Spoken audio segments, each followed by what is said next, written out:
Hello, everybody. Hello. Hope everyone's doing okay. We are live. We are here. We are not going anywhere. We are here to stay. We are here to stay.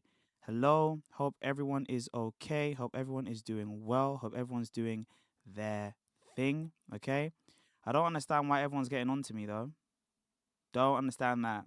Do not understand it. Why is everyone getting on to me for being late? Okay? Listen, you can't bite, don't bite the hand that You're feeds you.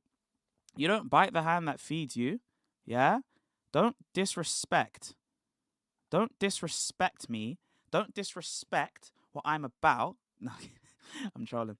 Listen, chat. Want to say hello to you guys. Want to say hello to you all. Okay? Uh, just want to get my stuff to go.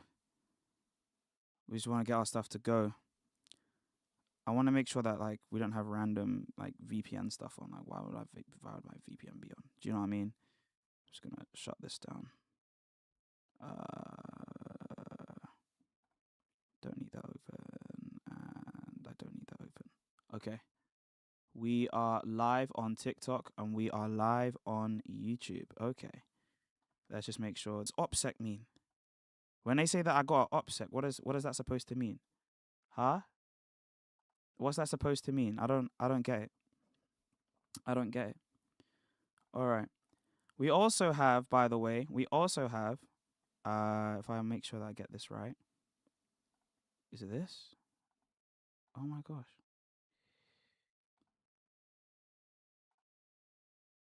Wait, hold on. We have something for you guys today. We have something for you guys today.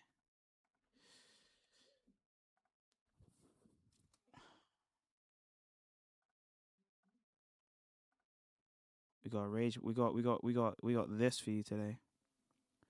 Hey, see that? See that? Yeah. Look at what pops up on our screen, huh? Look what popped up. Okay. Transform, edit, transform.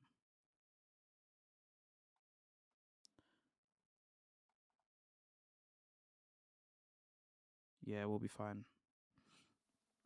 It's just a slow, you have to do it really slowly as well. Okay. Got the number there. Now we need a name for the counter. There you go. As you can see. Oh.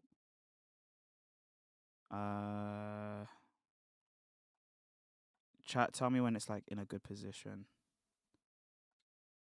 Tell me when it's in a good position, chat. Let me do.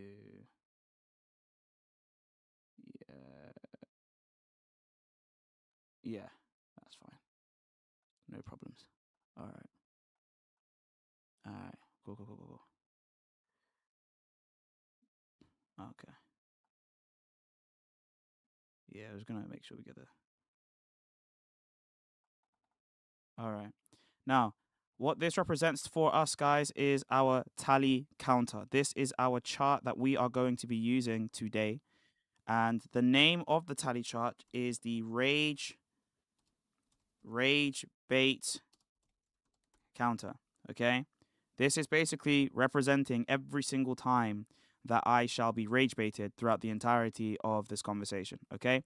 Anytime I get rage baited, I will put this on screen. Okay? Anytime I get rage baited, I will put this on screen. Okay? At any point in time that I get rage baited, I will put this on screen. So, yeah, that's what we're doing. Okay? What the heck? Oh, do I have to have the full screen? Oh, that's so annoying. Okay, that's fine. I've got it though. That's fine. All right, cool. Okay. Where is my chat? And that'll be a lot. Don't forget to deport all the Muslims from your countries. What's the purpose of counting rage bait? Yes, Avery is a Christian. Yeah, Avery's a Christian.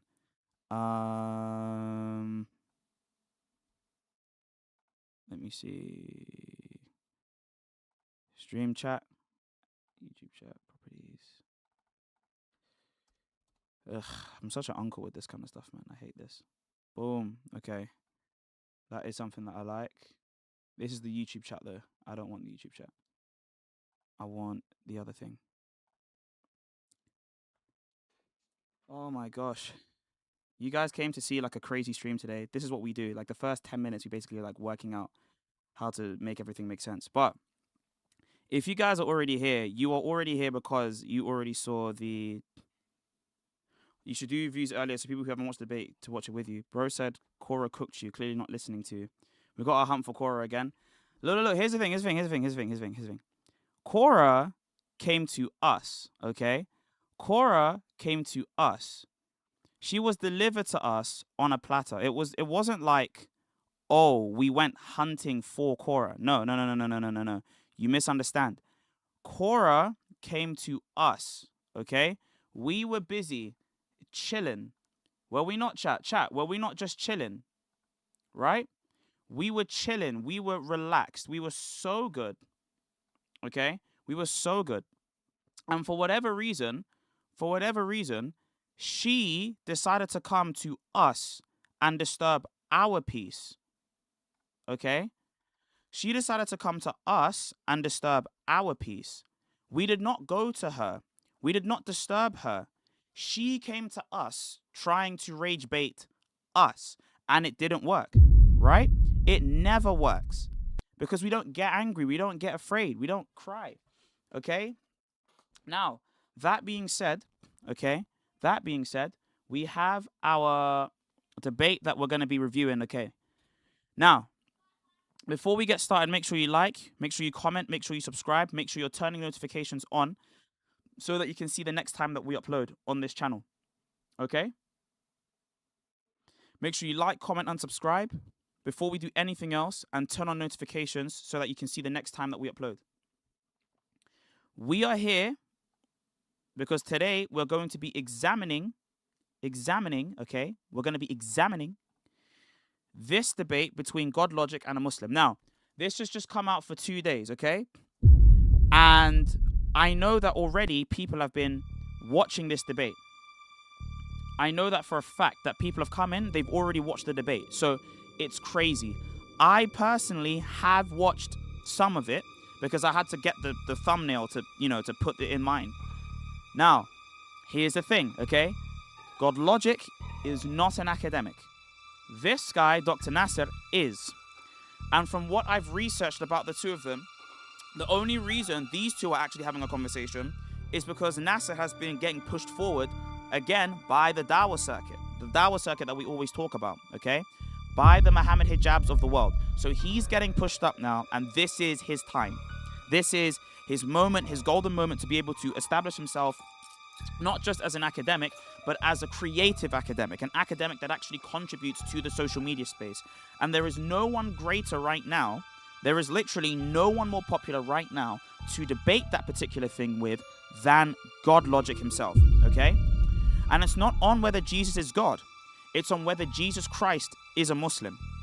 So let's do a couple things before we actually start this particular thing. Like I said before, like, comment, subscribe, go to the Patreon. Super chats are on. So if you do want to, send a super chat, you do want to contribute and help out with the content and everything like that, super chats are on. So feel free to send whatever things you want to feel your way.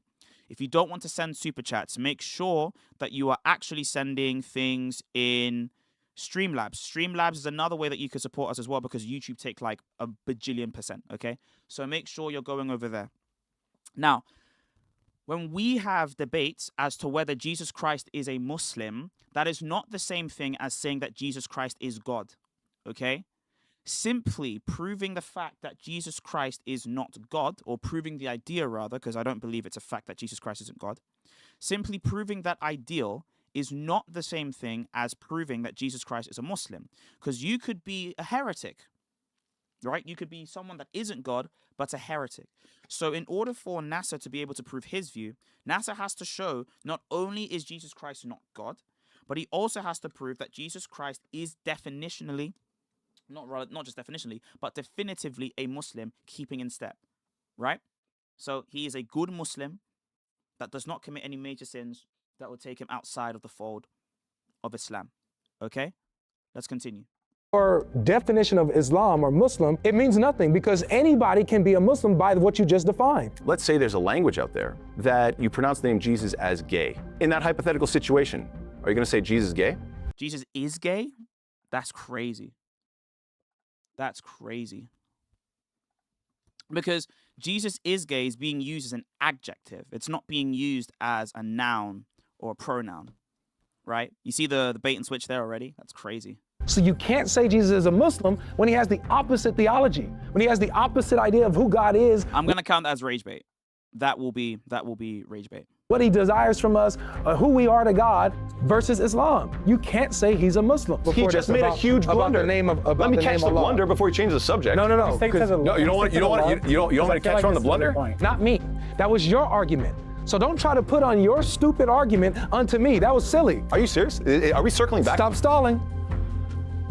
You're really good at this, huh? I am. Yeah. So check this out. Let me explain it to you. Okay. Was Jesus a Muslim? Obviously, I'm a Christian. I say no. I think that it's very misleading what I usually hear about what a Muslim is, and then trying to apply it to Jesus and, prophets before Muhammad. I think that we could start with however Dr. Nasser defines what a Muslim to be, and then we can go from there. Sure. So, I'm sorry, what I would say is that, yes, of course, I believe that Jesus, alayhi salam, peace be upon him, was a Muslim. And the reason I would say that is because, in my perspective, you have two possibilities. If you want to take from the world religions in which actually believe in Jesus, Islam and Christianity, and obviously, if you take the Quran as authoritative, then you're going to come to the conclusion that he's Muslim because he was a prophet of God and he therefore lived as prophets would. That being said, though, if you want to just look at the Bible, I do believe that you are not going to walk away unscathed either way. What I'm trying to say by that is that either you're going to take a Muslim Jesus or a Christian Jesus, and you're going to have to navigate the Bible in such a way where you're not going to walk away with all of it, because I don't assume univocality. And so from that perspective, what I would say is that if you take the Muslim version of Jesus, what you're going to get is you're going to be able to salvage so much of the Bible. So much of it will make sense to you. So much of it will be very clear that he was a prophet, that he prayed to God, that he worshiped God, that he taught people to worship God, etc. There's a day of judgment, the 6 pillars of Iman, things like this. However, in addition to that, you'll also have the added bonus of having a theology that makes sense to you. On the flip side, if you embrace the Christian version. A theology that makes sense to you. So, hey, become a Muslim because it might make sense to you. Wow, okay, cool. Great criteria so far. Of Jesus, what I think is going to happen is you're going to end up twisting or denying, essentially twisting to a point where there's no more meaning left. They become unrecognizable, certain verses, certain ideas. And then, in addition to that, even once you're done with all that twisting, you're still going to be stuck with a theology that doesn't make sense to you. So therefore, of those two options, it makes a lot more sense to embrace the Muslim. Just to keep the conversation. So the reason as to why we should accept that Jesus Christ is a Muslim is because it would make more sense to you to think that Jesus is a Muslim than to think that Jesus Christ was either not a Muslim or a Christian. By the way, all GodLogic has to do is deny that he's Muslim. He doesn't have to prove that he's God. He could, if he wanted to add that criteria on, but all he has to do technically is just prove that Jesus Christ isn't Muslim. So showing defeaters or anything that could act as the feasibility criteria to basically show that he's not that. Like kind of concise. He asks like, what is a Muslim? Can you define that? So there's linguistically, a Muslim is one who submits to God Almighty. Okay. Now, of course, you could say that Islam as a religion would be the religion of Muhammad, peace and blessings be upon him. So I understand that there is we can get into that in a moment. Is that what you want to clarify? Yeah, basically, because when, like what you just said, you said that you would define a Muslim as one who submits their will to God, but there's a lot of people who believe they submit their will to God, and you would say they're not Muslim. Correct.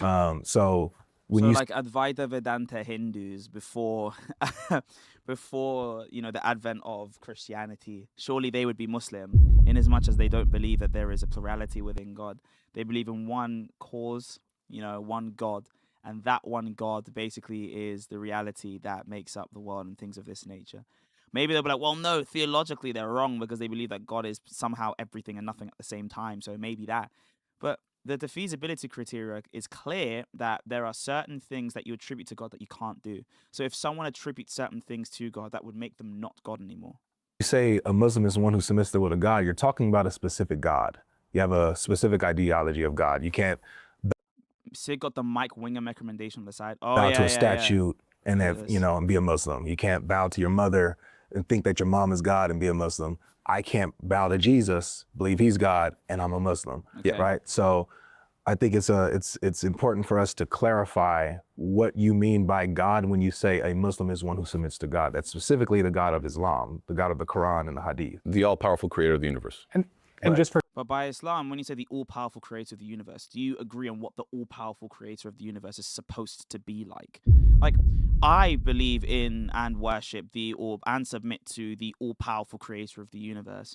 But you wouldn't call me Muslim. Well, you wouldn't call me Muslim because it's shirk, right? Like, I associate partners with this all-powerful creator of the universe. But that assumes a Unitarian understanding or a unipersonal understanding of God. clarification, Yeah. And that association is association of persons with other persons rather than being. can someone be Muslim, submit themselves to God, but then not think that Muhammad was a prophet? So after It the doesn't matter for this conversation, though. Like, usually with these kinds of conversations, it doesn't matter if they submit to Muhammad or not. He's taking this sort of generic idea of being a Muslim, which is just somehow having deep obeisance for one being above everyone else. time of the prophet, just like in the same way at the time of any prophet, you have to recognize the prophets that exist at your time or before you, Okay. right? So now that we're living in this time, obviously the Prophet Muhammad came and established his whole religion, etc., the religion of Islam. So obviously you'd have to accept that. But at the time of Jesus, it was accepting the prophet Jesus. And at the time of Moses, accepting the prophet Moses, and so on and so forth. But all of them taught the same message, that God, the all-powerful creator of the universe, is one God. Got it. So you have to accept that, you have to submit yourself to God, and you have to accept all the prophets to be Muslim. Yes, correct. Okay, got it. Okay, so again though, submit your will to what God are you talking about specifically? Because when you apply this to the prophets, right? Obviously Islam claims Moses, Abraham and stuff like that. But the theology of who God is in the Quran, that's who you're talking about. You can't be anything out. Like for example, can you believe? Okay, to pause this here, by the way, yes, on Wednesday, we will be back with, our scheduled dialogues, okay? If you want to show that Jesus Christ is not God, you want to show that he's not God, come up on stream. That's what you can do, okay? So Wednesday, we're going to get back to that. Let's continue. Believe in a God? Can you believe in the prophets? Can you believe that God, the all-powerful creator, sent the prophets? And believe in these prophets, believe in their message, but believe that God is a woman and be a Muslim? Excellent. So I assume, let's go with father first, right? No, a woman. Oh, is a woman? No, of course not. No. Okay. And why is that? Why Because is that? God is not a man. All right. So you have a specific ideology Or of who human, I God should is. say. Yeah, go ahead, sorry. Yeah. So you have a specific theology of who God is. You have to believe in that specific thing, that specific ideology, in order to be a Muslim. You have to believe that God is one and is not a human creation, not an idol, not a plant, not a man, not a human woman, not anything Can you like that. believe that he's anything outside of what the Quran and Hadith tell you? No, you have to believe in God as described in the names of Allah. Yeah, Right, the attributes and names, attributes of Allah. Good. Definitely. So what we can do now here is we've got that foundation. Now let's apply it to Jesus. Sure. And let's see if Jesus had that theology. Does he teach, preach, follow, believe in the same God that we see in the Quran and the Hadith? Excellent. And so how would you Yeah. demonstrate that? So you guys are aware that I think it's Proverbs 18, I think it is, that says, Yahweh, you are my rock, right? Famous. You said Proverbs 18? I think so. Can we? Am I wrong with that? Or Psalms, Can sorry, we- excuse me, Psalms 18, my bad. Psalms 18? My bad. I believe it's Psalms 18. There's a few verses in there. that Yeah, say so he's a either rock. Yahweh, you are my rock, right? So what I would do in that circumstance, if somebody says, Yahweh, you are my rock, I would say, I reject that. I put a big X on the idea that God is a rock, like you said, because it goes against our theology. It is not defined in our names and attributes of God. I reject the idea of God being a rock. Now I assume that person is going to say, wait, we don't believe that God is a rock either. So I'd say, okay, well then why would you call God a rock? They say it's figurative. I'd say, great. This is the important part. Figurative for what? So now we have to shift over to figurative for what? So we leave the literal meaning, and now we're shifting over here to this mystery box called the figurative meaning. Okay, so figurative language should be okay, by the way, because if you disambiguate figurative language, it shouldn't be a problem to affirm it. Because you could also say by God I mean someone that poos, right? You could do that, like someone that eats food. So therefore, you shouldn't ever use the word God because you could take the word God in a figurative way. Now, just want to read out this super chat. Super chat from Emanuela Aboye with the $5 Canadian. Islam and confusion are in a happy marriage. No alignment with common sense at all. More rage bait loading. Okay, we will get to the rage bait. Okay, we will get to the rage bait. Do not worry. We will get to the rage bait. I'm seeing the chat, okay? Do not worry, okay? Do not worry. The moment we open that mystery box, I say, figurative for what? And they say, well, we say God, meaning that we depend upon God. I would say, one of the names of Allah is Al-Wakil, the one that you depend upon. So while I affirm that meaning that you have clarified, I will reject your wording. So now let's apply that to Father. Wait. Okay, sure. Go ahead. So can you be a Muslim and say that Allah is my rock? No, you reject the wording. You reject that. I do not accept this idea of rock. On what basis? On what basis? You either reject the word rock because of the linguistic category of rock, like you're rejecting the literal letter construction, you know, the phoneme construction, or the grapheme construction, or you are rejecting the meaning, so what is semantically signified by the word, okay? If not, then please demonstrate to me what you're actually missing out here. The moment you tell me, though, that I don't accept it either, I don't think of God as an actual rock. I say, well, what do you mean then? Yeah. And the figurative meaning is the one that you depend upon. I say, that is the part that we agree about, not the rock. So if Why not the word rock? This is something that this will make me annoyed, okay? Because not even usually, when you conversate, okay, you either reject what someone's words are because of what they mean or because of how they sound. Like, let's say, for example, someone says the F word. I might get irritated, or the N word, let's say. I, for example, may be okay with the fact that N-word has now come to mean as a friend or a companion or some sort of term of endearment amongst the black community. I could still be annoyed by that, not because of what the term means, but just because the actual phonetic construction annoys me. I could just have that, right? I could say, you know what? Very arbitrarily, I just don't like the way this word sounds. I don't like how it sounds. But you wouldn't see that actually to reject a word simply because you don't like the way it sounds is kind of stupid. It's kind of silly. You have to have something a bit more justifiable.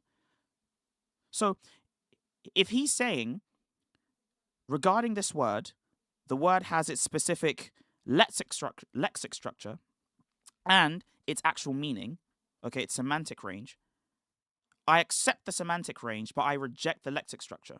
Why? Why do you reject it? they say that Allah is my rock, meaning that he's the one I depend upon, I stand upon him, he's my foundation, you would still reject saying that Allah is your rock. I would not use that terminology. I use the terminology in the Quran. Gotcha. Why do you reject it though? Like you saying I prefer Quranic terminology is one thing, but where does Quranic terminology ever say he is not this specific semantic structure? Or has the Quran said, "Oh, I forbid you from using these specific terms because their lexic structure just annoys me"? That's weird. Yeah. So we can go to Father now. So now, as in terms of Father, I understand that the Jews, which exist till today, they would explain that the Israelites, and Jesus was an Israelite speaking to an Israelite audience. Yeah. So if he's going to use language, we're going to ask, okay, what does this language mean? So whether it be the Jews before Jesus talking about Father as a creator, because oftentimes it says, he is my Father, our creator. That's a few times in the Bible. And so it seems to be Father in a figurative sense.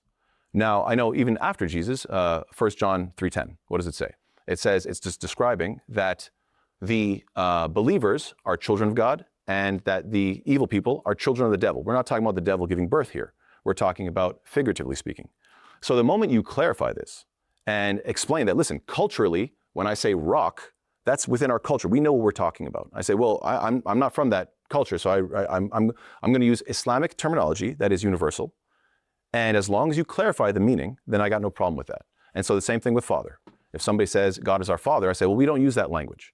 And say, well, don't worry, we're talking within our context. It has a meaning. Figurative for what? If you say the one that is a creator, he is loving, he's going to do tarbiyah or build you up in such a way where you reach your max potential, that is a Rabb. So he does tarbiyah. So these are all names of Allah, so we accept all of these meanings. So is Allah a father then, in any sense?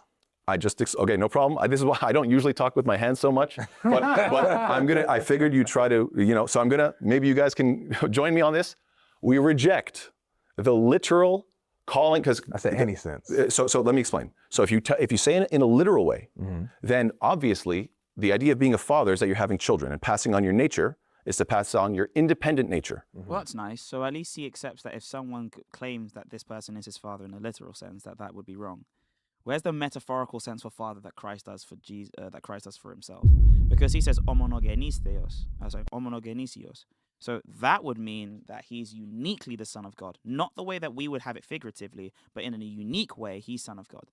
But I'm pretty sure that like the Quranic script does forbid any other appellation or any other appellational relationship that can be ascribed to human beings apart from a slave master context or a slave master relation. Now, the moment you create something that's independent, it's dependent.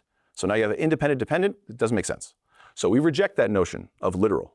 But the moment you clarify that, like the Jews would, like the Israelites would, they would say, obviously we don't call ourselves literally the children of God. This is our culture. This is our figurative language. Figurative for what? You open that up, you see the mystery box, and you find certain meanings that are in line with Islam. We say, perfect, that's what we affirm.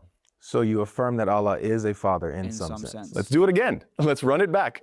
I can see you're not getting it. I really am not. Check it out. No problem. Yes, no, yes, no. Yeah, look. The thing is, it is either a yes or a no. You can expound on that, but either there is a sense in which the Father is God, or there is a sense in which Allah is a father, or there is a sense in which he's not. Now, I did the similar thing, for example, in my recent debates, when someone asks me, is there any sense in which this is the case? Well, the problem is that there are senses that aren't on my schema. For example, is there a sense in which I could call God a mother, as an example, right? Now, on orthodoxy, well, no, I couldn't call God a mother, but someone could take particular categories and use it for that particular way. But I can reject those particular senses. Now, when someone says, is there a sense in which you can call, there's two operative terms. Number one, the calling, meaning the senses or the understandings, and number two, you. So me is the person that is able to do those particular callings. So a Muslim would not be able to call Allah a father, even though there are multiple senses of father that could be affirmed for Allah. They can't say that. They can't call him that. There's a difference. Look, there's two sides. This side is the literal meaning. So the answer would have to be, for a Muslim specifically, is there any sense you, the Muslim, could say that? Not is there any other sense where people could claim that, whether you particularly, as a confessional Muslim, could say that. And the answer is either yes, there is a sense, here's the sense, or no, there is no sense whatsoever. There's a big X I on said it. any sense. So that includes metaphorical and figurative. Is he a father in any sense of the word? For a Muslim, by the way. I'm explaining it to you. I don't accept the word father. Okay. Why? Okay. Good. Now, when you say it's figurative, since I reject the word, you have to define figurative for what? No, I don't, because I said, Great. Then don't. Dr. Nasser, any sense. Yeah, any sense would include the senses that he accepts, which is fine. That means any definition, any meaning, whether it's figurative, That you can accept, by the way. any figurative meaning, any metaphorical meaning, is there any sense of father that you can apply to Allah? So you refuse to define your terms, is what you're saying. So then, I don't have to. Look, brother. Yeah, sure. When I say any sense, that means whatever you can think of on how you define father. Could that particular definition be something that's commensurate with Islam? That's the question. Think of it. Does that apply to Allah? Yes or no? Perfect. Is God a rock in any sense? Yes. Yes? Because you could say that God protects you, that God is your foundation. So that's fine. Yes, he's our foundation. He's your foundation. Oh, okay, so you hey! see how I can say yes? So Now, you your turn. believe that God is a rock? I believe that Yahweh is my rock. Figuratively? Yeah. Well, not a rock, my rock. Yes. Figuratively, as in Yes. foundation? I just said that. With that definition? I just I said accept it. that definition as well. Okay, good. So I reject the word rock because I don't believe God is a rock. then you don't believe. Because you don't believe that God is a physical object. We know. But the problem is you actually swapped out those semantic items. So one semantic item is lexic, and lexic is the literal base term, prima facie definition of a term. So you use that one. But logic spoke about the metaphorical idea of it, or rather an analogous idea of it. He was using an analogy. So in this sense, it is very true that God does protect us. But the problem that we have here is the reason why you rejected it is because you swapped a definition. So you didn't accept it or reject it based on the definition that logic gave. You rejected it based on the definition you supplied, which is wrong. You can't do that if you're trying to be honest to logic's conversation. Then you're not affirming what we're saying. You really don't understand what I'm saying? I do. Look, this is what you're saying. I have trouble believing you're not getting it. Let me say it. Let me still man your point. Hold on, guys. Did you No promo. Bye. We can, not we can. Not that we can, that the culture does. Bro, I'm talking to you. You just explained to me and broke down. Let me help you out. Go ahead. You just explained to me and broke down, and you emphasized how it's like, okay, I got to do this again. Yep. I just repeated to you what you just said to me. You said, nope, that's just the culture. I'm talking. Look, a Muslim. You're Dr. Nasser, Muslim. Is there any sense in which the term father or meaning of father can be applied to Allah? Good. Yes. Or no? Got it. Now, let's say I'm walking in the middle of, I don't know, some new forest, okay? And I come across a tribe of people. Yeah. And I don't know how they use certain terms. I know how I use it. And they tell me that God is a rock or a father or something else. Yeah. Anything that does not comply with the names of Allah. Instead of me telling them just that, no, I know exactly how you mean it because I know what's in your head. I'm not going to do that. I'm going to say, look, I know what I mean. Father is a word that has a meaning. It means that you're giving birth to somebody based on giving. Yeah, prima facie. So your prima facie definition of father, by the way, it's not really prima facie means what seems to be the case when you first consider the term, okay? And that's going to be built on the way that it's used societally, okay, culturally. We build this particular idea of what a word is supposed to signify through an intersubjective method. The problem that I have with this, by the way, is that father technically just means the progenitor of something or the cause of something. Like the father of scholasticism or the father of this or the father of that. It doesn't necessarily mean biological father. You have to add on that adjective to be clearer on that. Now, here's the problem that I have with you. Every single time you reject the word father, it's because you only take the sense in its most apparent form or in its most lexic form. The problem is, though, you're not rejecting the actual word father for what father is signifying for Jews or Christians or any other group that uses the term father to describe their relationship to God. You're rejecting it because you don't want to use the word father, so you chose a definition that you don't like. Passing on your nature. It means that you have sexual or reproductive organs. So it can mean that, but it doesn't definitively mean that. Believe me, I reject all that. God does not have any sort of reproductive organs where he's No one said that he does. having babies, okay? I reject all of that. Now, if they are the ones, not me, if they are the ones that want to clarify, we don't actually think of God as a literal father making actual... Wait, they wouldn't have to clarify if that's not what anyone meant in the conversation. Literally, if you go to a tribe of people and that tribe of people have a specific linguistic notion for it, or they have a semantic notion for what these words mean, and you come along in your magnanimous pride and you say, oh, you believe that God is a father, and they nod their heads and you say, oh, that's wrong. You're the one in the wrong, because every single other person in the domain of this conversation believes that father means this thing over here. And you came along, great guy that you are, and you defined the term differently and then said that they're wrong for having their particular usage of the word. You said these people are wrong for using the word father and they have to be the ones to clarify. No, if all the people there use the term father in this specific way and you come along later and say, I don't like the way that you use the word, you're the one that's conversationally in the wrong, okay? To fix that, they would tell you, father means this, do you accept or reject this? And you would have to say, I reject the word, but I don't reject the meaning. And I'm like, wait, why? We just told you that the word is fine. It's been fine for our community for centuries. Why would we have to change your definition because it makes you feel a bit icky? This is the problem. babies in that sense, I'll say you can go ahead and clarify what you mean.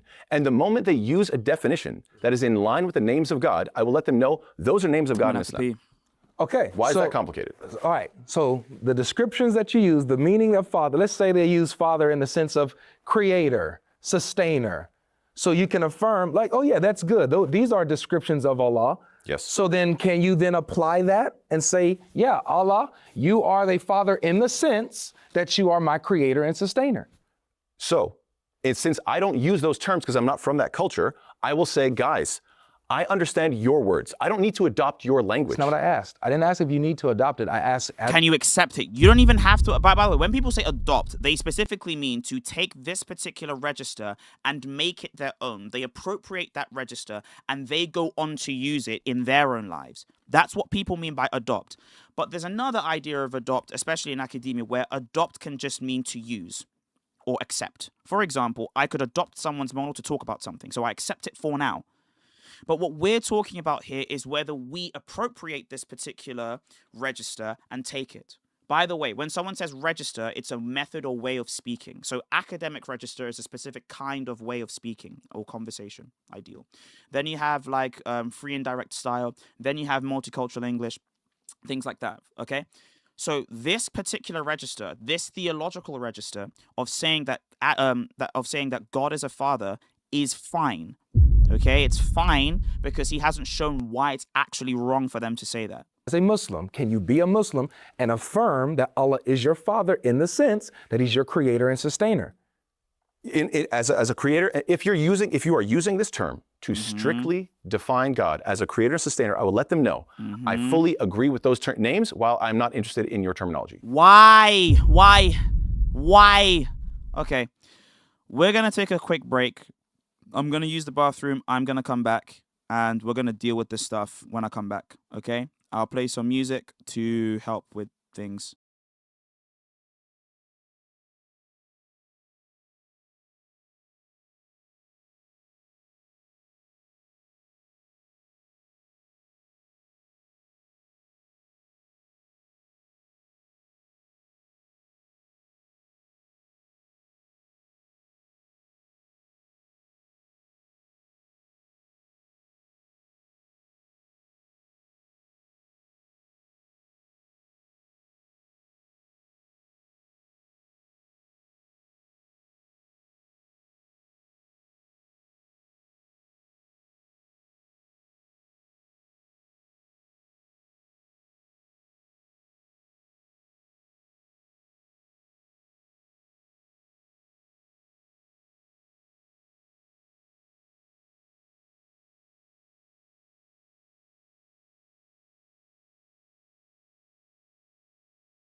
Ευσχήμων από του ξύλου καθελών το άχραντον σου σώμα συντώνει καθαρά ηλίστας και αρώμασιν εν μνήματι κενό κηδεύσας απέθετο αλλά τρίμερος ανέστης Κύριε παρέχον το κόσμο το μέγα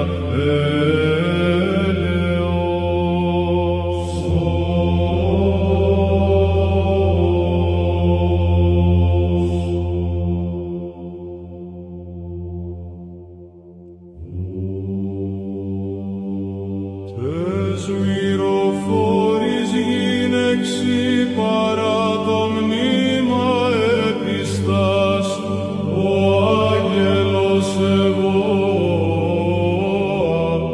τα μοίρα της θνήτης υπάρχει αρμόδια, Χριστός δε διαφθοράς εδείχθη αλότριος, αλλά κραυγάσατε ανέστη ο Κύριος, παρέχον το κόσμο το μέγα ελεός.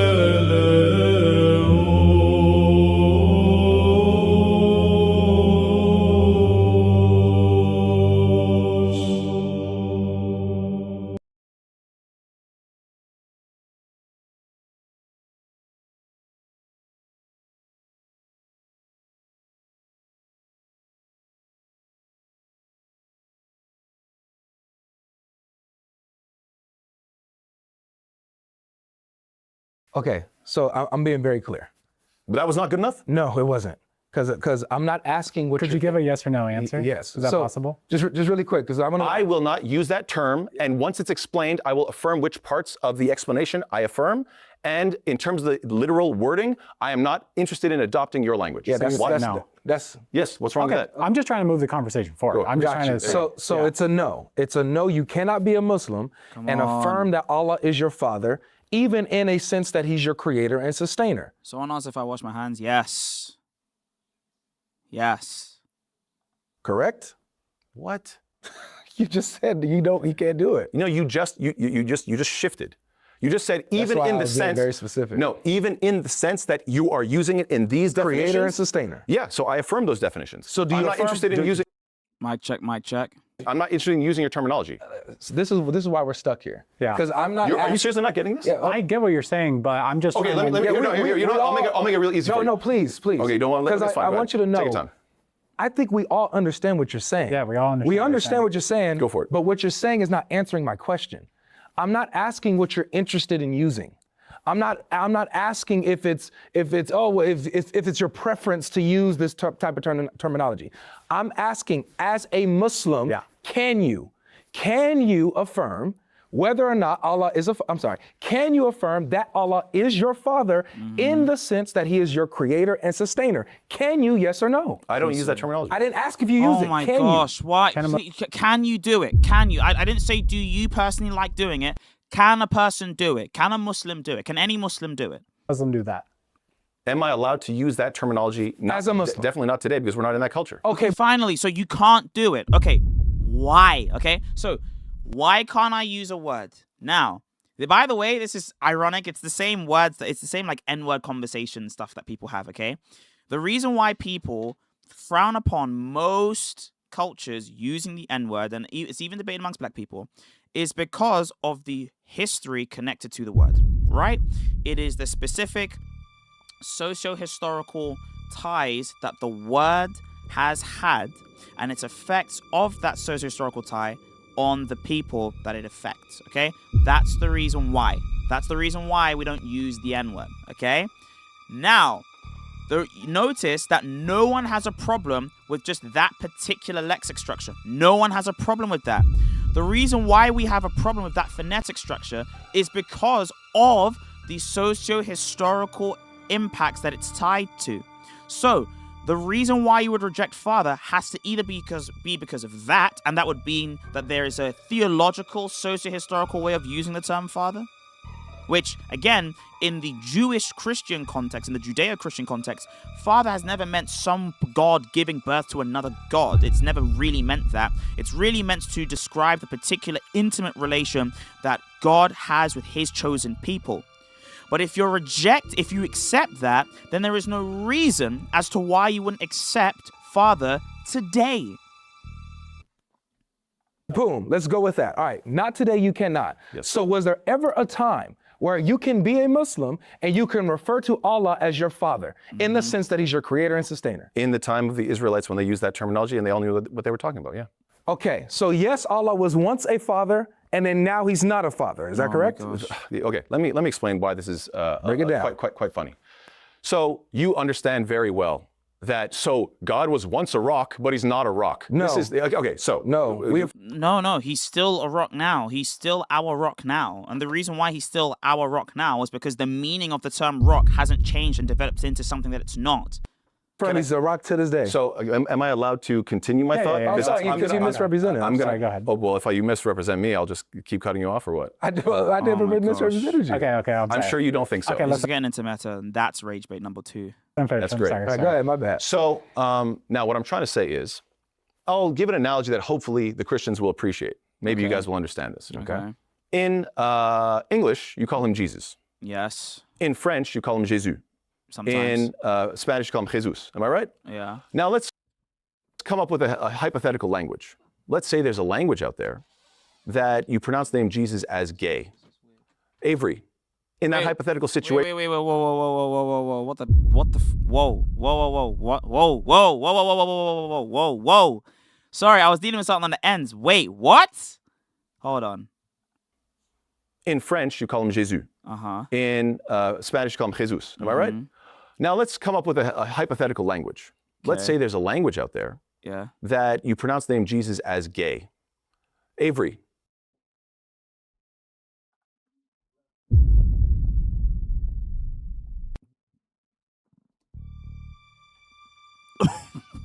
Ooh! Ooh! As what? Okay, mind you. I don't understand why we've brought this up. This is rage bait. This is rage bait. If there was ever to be a time where I would hear rage bait, this would be rage bait, okay? Obviously, when we are saying, this is a new low.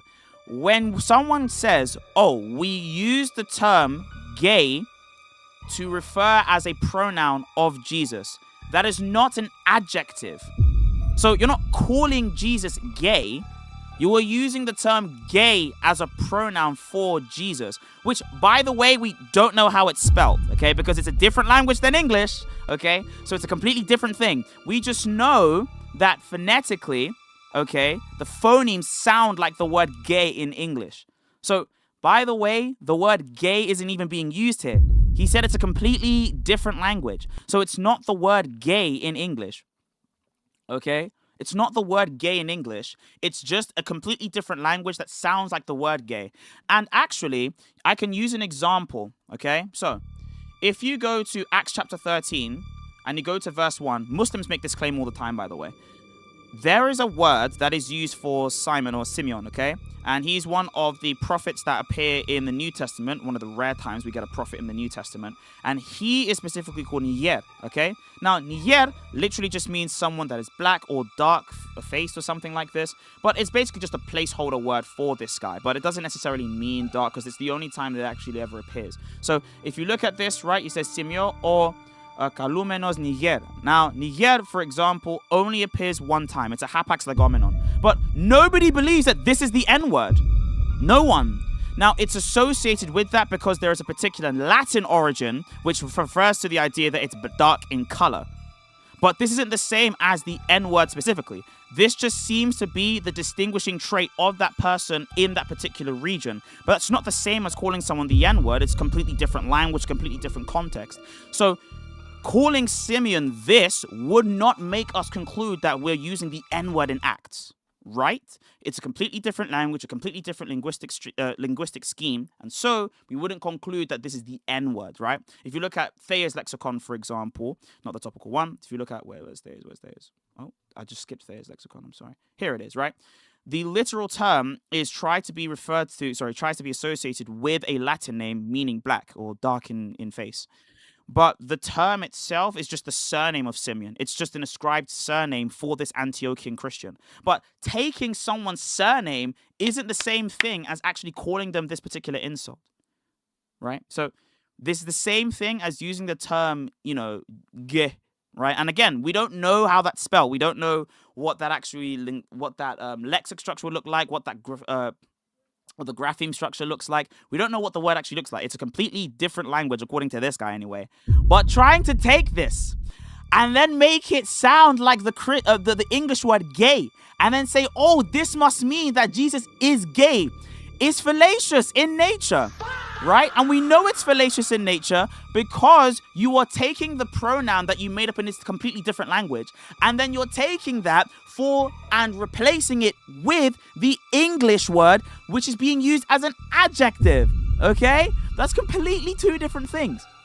There's no way that we're going to do this rage bait. It's exactly the same thing as if an idiot, by the way, went to the New Testament, took the word Niger in Acts and said that this must mean the N-word because it is the same kind of sounding word in English, and therefore Simeon, who had Niger as his surname, by the way, which he can't really control, is now being called the N-word. Okay? This is what makes people sign out of apologetics, because this is silly. This is absolutely silly. We need to stop this. God as a literal father, who are using this term to... We understand what you're saying. Go for it. But what you're saying is not answering my question. We're not in that culture. Okay, boom. Let's go with Those definitions. So do you I'm not affirm- interested in using brother? Yeah, sure. When I say any sense, I'm a member. rock. all right. So the Muslim and affirm that As okay, ask term, what's wrong okay, with Muslim. you are using it in the And then now So you understand very well that so God was once a rock, but Christians will appreciate. Maybe. Now let's come up with a hypothetical language. Okay. Let's say there's a language out there that you pronounce the name Jesus as gay. Avery, in that hypothetical situation, are you going to say Jesus is gay?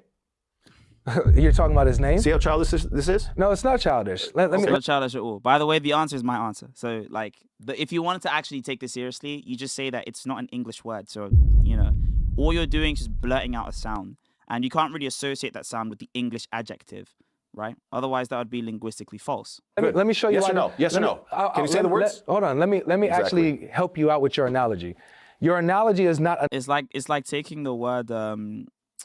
There's a word in French which sounds like the F word, but it means a seal. If someone can find the French word for seal, please, in French. There's a French word for seal, but obviously nobody believes that when a French person uses the term, you know, for that must mean that means, you know, the F word. Analogous because we're not talking about simply a name. We're talking about the identity of the figure. Yes, thank you. Yes, the adjective. Yeah, folk. Yeah, folk. Look, see. So this guy, right? If you look at the word, hold on. I'm gonna debunk this right now, okay? French word for seal. Joint. Animal, hopefully. Fork. Wait, yeah, fork. Wait, how does it sound? Fuck. Fuck, yeah? Fuck. Okay, so the word fuck, yeah? That specifically means a seal. Now, if I say fuck, does that mean that I'm swearing now? Now, it might sound like I'm a northerner swearing. Fuck, you know? A seal pushed me over. A fuck pushed me over. Obviously, I'm not swearing, okay? Obviously, I'm not swearing, okay? The Spanish word apparently is foca. So, obviously, you're not swearing, though. There's no actual import there of profanity. There's no profanitical import. There you go. Profanitical import. There's no profanity that I'm actually importing there. It's just a completely different language. So you've made up this new language and you just try to associate it with the word gay because when people hear the word gay, they're like, oh my gosh, Jesus Christ is homosexual. Like, no, obviously not. Anyway, it's a really silly analogy, and it doesn't actually address GodLogic's point. GodLogic's point is not just about someone using a different language, but what that particular linguistic term signifies. What does it signify? No, you're talking about a name. You're talking about a name. No, I'm not. You're talking about an identifier. Remember, let me finish. Go ahead. Yes, an identifier. So as an identifier, who God is, he is the Father. That's who he is theologically. Thank you. A name of Jesus is not a... Someone said, fuck me pussy. Fuck me pussy. theological issue. We're talking about your theology. That's funny. So stop trying to bring up, a random word in a random language applied to Jesus. That's not analogous. We're talking about theology. Not yet. So if you're talking about, can you apply certain things to Jesus theologically or to God Signifying. theologically that do not fit? The answer would be no. You understand what I'm saying? But so we're talking about whether or not you can refer to Allah Thanks for as your $2. Father theologically. And your answer is yes or no? My answer is at the time of Jesus, in a certain culture, using the term rock was well known, using the term father was well known. Who cares? And okay, if you don't want to hear it, that's fine. So is using my the word God. Baal. The Israelites called God Baal too. Yes, and we still said that it's wrong. Okay, we still said, look, we're not going to allow you to do this because it doesn't represent the relationship that you have to me anymore. It doesn't actually, or in any sense, really. I'm not just a lord over you. I am specifically your father. Is that okay? If at that time they were using terminology that was in line with a meaning that is actually comports and is incompatible with the names and attributes of God, then what's the issue? Okay, good. So when they said that God was their husband, is that okay? Was Allah once a husband? Great. So if I come across a people that say to me, we believe God is a husband, I will tell them I reject that language. If they then say, You just accept- Why? No, I know Why? you're gonna interrupt. That's okay. Why? You're Why? gonna say, I reject that language because I use the word husband a certain way. If they tell But me that doesn't mean that you should reject it for them. Neither does it mean that you should reject anyone at all using that language. Like, they're not wrong for saying that, right? They're not. They're just not wrong for saying those particular things. So I don't understand why we keep pumping this in. in our culture, we have a certain figurative language. We do not mean husband in the sense that he has a wife. We don't mean it that way. I would say, But why would you only restrict the term father down to this literal sense? Why? would you like to explain? As they explain, either when we open that mystery box and take a look inside, and we see that the figurative language means something else. Either it's going to comport and be incompatible with the names of God, or it won't. Hey, quick break from the conversation. I'm not this is rage bait. Yo, I'm not promoting anybody. I do not care. This bald-headed guy, I'm not promoting you, bro. I do not care. I can get flamed in the comments. Oh, I will never get invited on this show. I'm not promoting your brand. I'm here for theology. I'm not here for money. Why on earth does he keep doing this? Why? Get this guy off my screen. This is rage bait. This guy is rage bait. Wallahi Azim, this guy is rage bait, bro. Oh my days, every single time. Real logo. But do you use 100%? use logo software though? Yes. All right, cool. He's got really white teeth as well. I mean, he has really, really white teeth. Like, I'm not even gonna lie to you guys. He actually has really good teeth. I mean, shout out to him. But it was just annoying that every single time we just see it. But you know, let's move on with the substance. There a time where Allah was a husband in a correct sense. In the same sense, he's a rock. How about that? So is that a yes? In a culture that uses that language, how is this complicated? It's complicated. You won't answer For those of you that want to see the rage bait counter, it's on YouTube. my direct He's question. just not saying yes or no, that's why. Of course, because what is wrong with the explanation? I do not use this term. Someone said I refuse to call it gambling because for me, gambling is another thing. That's why it's not illegal. Yeah. You could just say stuff, bro. Terminology today, Yeah. because calling God a rock. I didn't ask you today. And we understand that. We understand So that. that's why I don't use Chill it. on Brian, he's cool. He probably is cool. I'm just. I asked.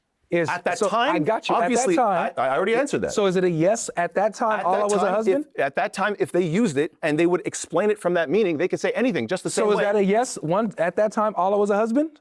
Was he a husband? Do you see what he's doing? Yes. This is the same thing as is Jesus gay? This is the exact same It's thing. not the same thing as is Jesus gay. No.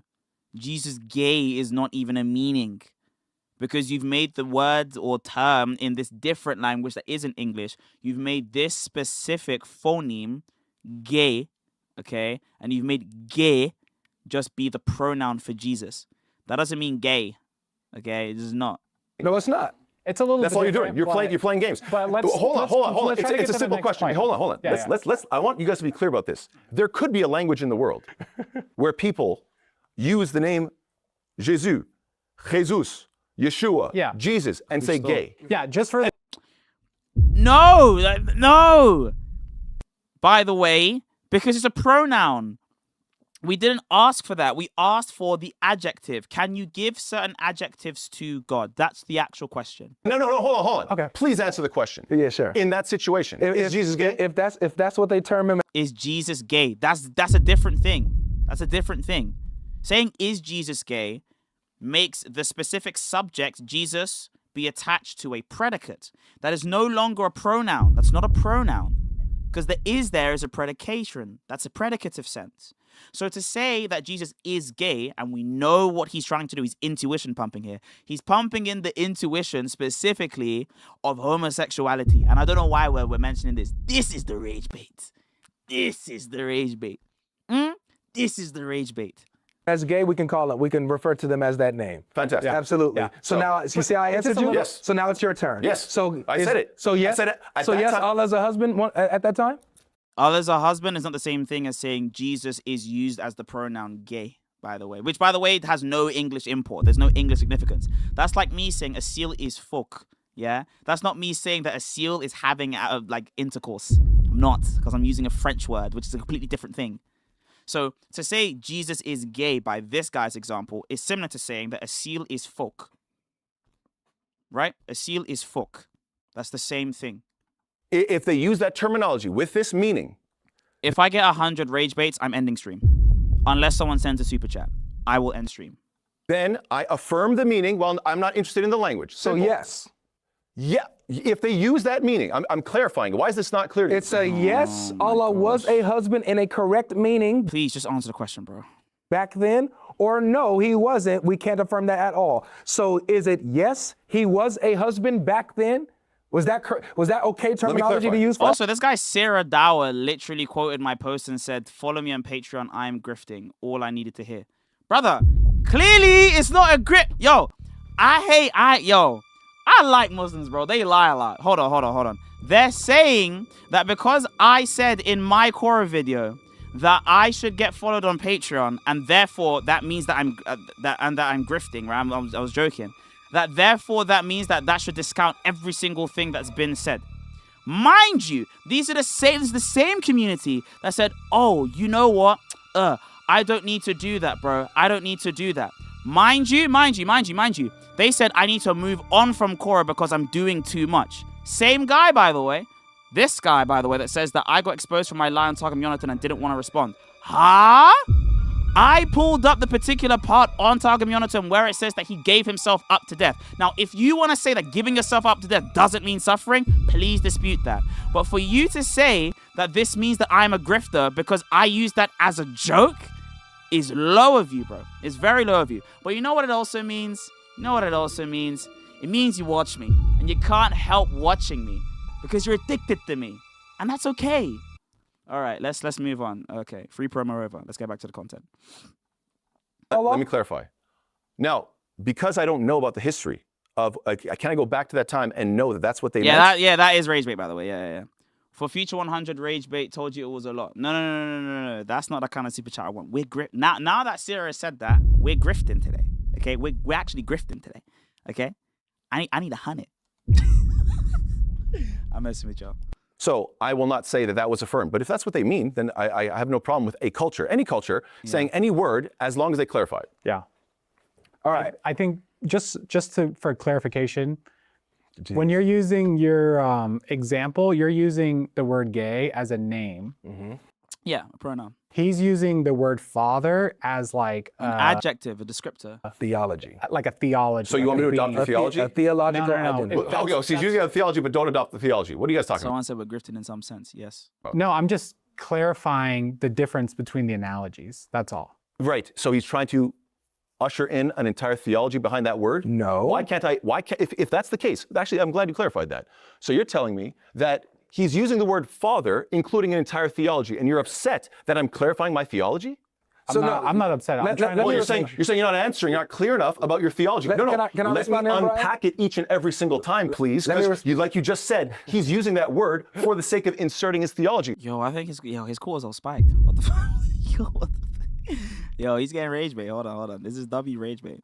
So it's a really good idea for me not to say yes or no, but to unpack the theology. So please don't act like this is unclear. Let me respond to this. No, it is. Brian, let me it is respond to clear this. for Great, sure. fantastic, We're both thank you. clear. I'm just trying to. No, you're just asking the same question 50 times. Yeah, exactly. That's why I want to try to get Because to he the doesn't next like the point. fact that I Let actually me answered. respond to Hold on, should we who are you? What happened to Sig? I changed my name. Gasp. Let me respond to this. Okay. Let me tell you why it's a theological issue, Dr. Nasser. Because one, in your book, in chapter 9, verse 30, it says that whoever says that Jesus is the Son of Allah, that they're cursed and they're copying the sayings of those who disbelieved before them. This is a theological issue in your religion. Now you see it. Hold on. You see what's ushering in? Yeah, let's keep Thank going. you. Let's keep going. Now we understand. In chapter 19, verse 93, it says that there's none in the heavens or the earth that can come to the most beneficent Except as a slave. Yeah. So this means that the only way that you can ever use these terms is by saying slave. Now, the problem is father-son contexts aren't slave contexts, right? They're not slave contexts. And in fact, in the Old Testament and in the New Testament, a son and father relation is always distinguished from a slave-master relation, typically because of the fact that when we see people that have kids in the Old Testament and even in the New Testament, they treat their sons differently than they treat their slaves. And so we see this also in like the Islamic context as well, where we have the heir to a throne, and the heir to the throne is treated differently than man and maidservants. except as a slave. You can't, in the context. So, oh my God, yeah, you could say Muhammad's a fuck in a sense. Yeah, you could say that Muhammad's a fuck. I'm sorry, yeah. In a sense, right, you could say Muhammad's a fuck, yeah. Text. What Matter of surah? fact, What let me surah? start. Hold let on, me- what surah? Chapter 19, Surah Miriam. Yeah. Chapter 19, verse 93. I'll start at 88 because in 80 it starts with the idea Would you like, of rejecting. He's going to be packing on how many verses until?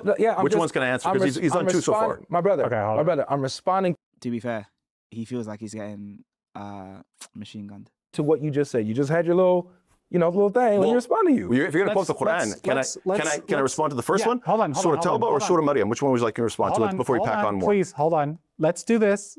Let's give him 30 seconds to a minute, finish his point, and then we'll give you 30 Should I seconds. take notes and write down each of the verses that he's citing or no? If you could try to stick to like It's gonna be a while. specific- I'll just use these It's going to two. be a while. I'll just use these two. I won't go to the others. Great. I'll just use these two. So you have throughout your Quran, I won't even quote them because I don't want them to get overwhelmed.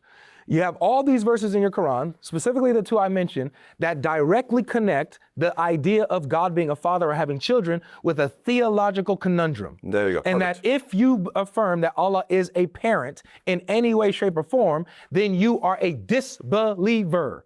You would agree that being a believer and a disbeliever is a theological issue, right? Can you say the word disbeliever slower and more clearly? Sure. Please? Disbeliever. Thank you so much. Thank you so much. Would you That's agree rage bait. Oh my. Wow. That's rage bait. Holy. Could you say that slower? Yeah, could you, I didn't really hear you there. Could you say that slower? Logic, I didn't really like the way you said that right there. Could you say that slower? Very good. All right, let's get back to the conversation. Yo, that would have lost my whole mind. I can't lie to you. Listen, the moment he's done that to me, I've lost my whole mind. Let a man tell me, could you say that lower? Grown man, scholar, academic, got a PhD and everything. He's come and he's told me, could you say that slower? Listen, I'm flipping the table. I'm flipping the whole table. The whole jaw like this getting lifted. Yeah, it's getting lifted. And there's no reason for that, by the way. There was no substance added there. That was just rage bait. That was just rage bait. There was no reason for him to say that. That was just a rage bait thing. I don't understand why he did that. I don't know what possessed him. Not saying something possessed him. I don't know what went into the man. Pause. To go and start saying, could you say that a little bit lower? Yeah, no. Not for me. Yeah? Not for me. Not my kind of basmati rice. that being a believer and a disbeliever are theological issues? Yeah. Awesome. So you agree that this father thing is a theological issue, not just a name and title. It's theology. And so if your theology does not match Jesus, Jesus can't be a Muslim. This is the problem. Oh, someone said what kind of shirt I got on? Hold on, let me show you. So they gave me this at the conference. This is the Dawa Dash t-shirt. I only have one of these. This is not merch, but Dawa Dash t-shirt. There you go. I'm going to rock this for some streams, but it is pretty childish to have the shirt on. Why are you trying to fix this? Okay. Perfect. Did the Jews use their terminology the same way? As who? As Jesus? No. No, he didn't. No, Jesus they didn't. referred to himself as the begotten Son of God. The Jews. So there's no other begotten sons of God? No. There's no other begotten son of God? No. In the Bible? No. There's no other son of God that's called monogenes. True. That is true. That is true. Now, the reason why I have to make sure that we are clear here is because we want to be precise, given this guy's deference, because he is a PhD guy. When Logic says that, I think what he's trying to say is that there's no other only begotten Son of God. Because you have other people like David, for example, in Psalm 2:7 that says, this day I've begotten you. So, Yenithenda, right, for example, or Yenesis is fine. Okay, Yenesis can, or Yenisi has applied to Solomon, has applied to David and other creatures. But Christ being begotten, by the way, is homonogenes. So this is something completely different. Now, in the context of their conversation, I think they're on the same page on that level. I just know that there's going to be some autists out there that are going to pick up on that. So I just want to make sure that we're being honest with the conversation. I'm not here to lie. I'm here to be truthful. Okay. So you do realize that Jesus was speaking to the Israelites. Speaking of who? Speaking to the Israelites. He was an Israelite speaking to the Israelites. In what context? Oh, Yenisi, like, for example, like, and the Yenisi, like, Yenisi just means birth or coming forth from. Like where Paul says, I've begotten you in the gospel, right? So the word genesis is used there in the aorist sense for Paul and his spiritual children. Whereas homogenes means the unique son or the unique kind of son. Well, genes Every monogenes context, he was an means Israelite. monogenes means unique kind, and then that's what we've translated as begotten. So there's actually two words. Speaking to Israelites, are you not aware of this? Oh, there's some, no, not every context. There's some context he was just speaking to the Greeks. There's sometimes he was just speaking to the Romans. Speaking broadly speaking, who was he? Who sent to the lost sheep of Israel? No. Sent to the lost sheep of Israel, Great. dealing And with sent to the Canaanite entire world. women. Great. So what I'm saying is that there was a certain theological implication Okay. at that time, a certain understanding of the term father, yes or no? It depends on the context. And are you doing your best to usher that completely out, yes or no? No. You're just asserting one meaning, right? You just said the word father has a very specific theological meaning, and apparently you divorced it from the entire Jewish history, correct? That's a good point. Let me respond to you. Great. Ooh. Dr. Nasser, I am not limiting the term father, the theology of father, to one meaning. According to Islam, listen, according to Patently false. Go ahead. Let me show you why.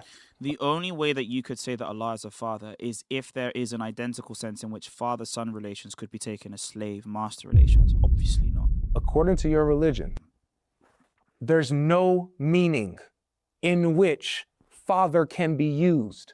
You cannot be a Muslim and affirm theologically that Allah is your father in any sense. And where's it say That's that? rage bait. That's rage bait. Whoa, that's rage bait. Wow. When a man's gone like this, rage bait. I can't lie.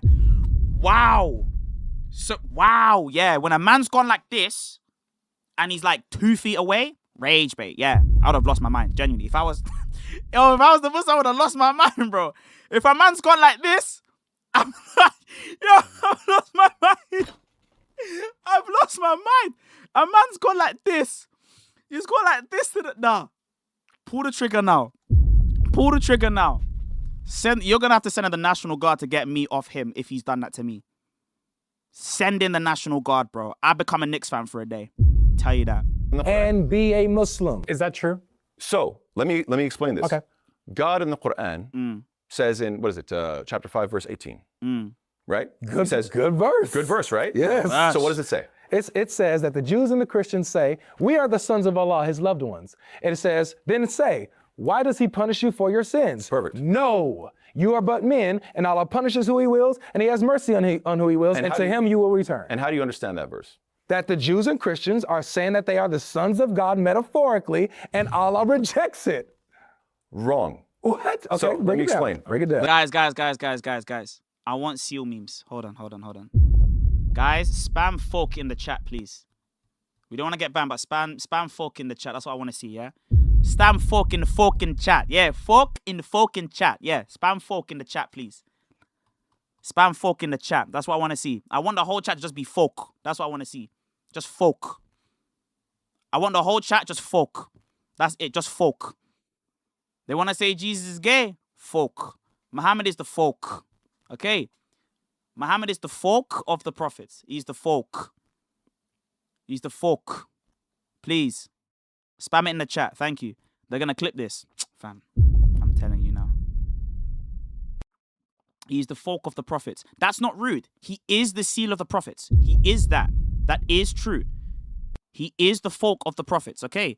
You can't get onto me. Hey, I'm saying correct theology, bro. That good theology.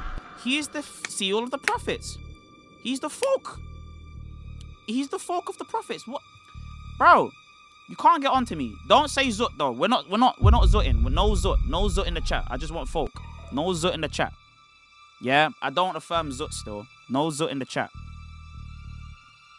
Someone said, who the folk cares? This is creative. I like this. Yes. This is what I want to see. That's that good theology, bro. That good theology. I want to see the folks in the chat. I want to see the folks in the chat. That's what I want to see. The folk of the prophets, man. That's what I like to see. The folks of the prophets, okay? Thank you very much. All right, let's move on. Let me explain. Do you know what the word ahibba means? No. You use it all the time. I've heard you say it many times. I You know that word? Nah. You don't say habibi all the time? Oh, Habibi. There okay. you go. What's the plural of habibi? I don't know. Ahibba. Okay. That's what you're quoting. Okay. Do you think it's wrong for me to believe that somebody that people can become beloved to God? No. No, it's not Makes wrong. him folk. So when God says the Jews and the Christians, they say we are the children of Makes him God folk. and we're His beloved ones. Is this saying that you can't? No, it's completely haram and evil that a human being be beloved to God? No, of course not. Right. It's perfectly allowed. Right. So is it possible at the same time for someone to say, as the Jews do, we're the children of God?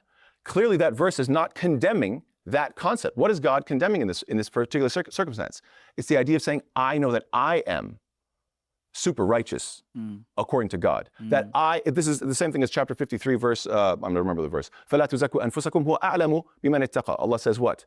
That He knows, Allah says, commands, do not ascribe purity to yourself.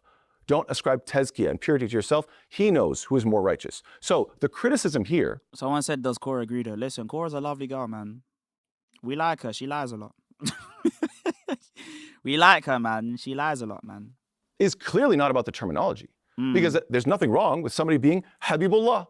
You guys know Habib, the famous fighter, Habib? He fought here in Vegas. Come on. You know? Shah Conor Habib. McGregor. Shah His name is Habib. Habib. Is that a haram term? Yes. No, it's not a Oh, haram okay. term. Sorry, The I most was wrong. famous fighter in the world, his name is Habib. So clearly God is not saying, these are haram words. You can't use this terminology. True. So true, that verse that I know you thought it was a big one for you, it actually refutes you. Oh, it refutes me. Okay. Absolutely. All right, let's break Now, this down. can I go to No, the, that's what Not will the you, same thing as what's going on here, though. you, It's said I fine. could respond to two. Well, no, I said I mentioned only Surah use Maryam, no? two. Someone said W Cora, even if you lie a lot.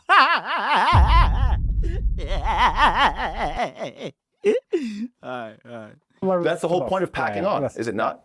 I didn't do that to you, but okay. You didn't pack on two and I said, and then tell me I can respond to quoted two? two verses. I didn't go in and explaining two verses. Damn. Right, so Yeah. what's the point of shotgunning a bunch of them? When if I you can't just respond? broke down, I just generalized the idea of how Allah deals with the subject of being having a son. Having a What you son, just bro. did was you gave a full exegesis on the verse, and I can't respond to your exegesis right now. So, but if Let's just go to the second point. Thank you. Okay. So in terms of Surah Maryam, where it says no one can come to God except as a servant, I assume what your point is, what you're trying to say here is that obviously there's these are diametrically opposed. You can't be both a servant as well as like a child of God. Is that your point? yes, Then you just threw Isaiah 53 under the bus. is that your point? Yeah. Okay, awesome.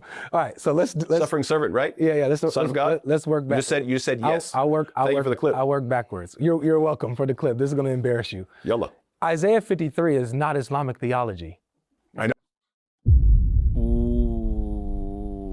Ooh. Okay. This is treacherous. This is treacherous in this dunya, Talia. See how he's used Isaiah 53 there. Treacherous in this dunya, Talia. I'm telling you, it's treacherous. See, look.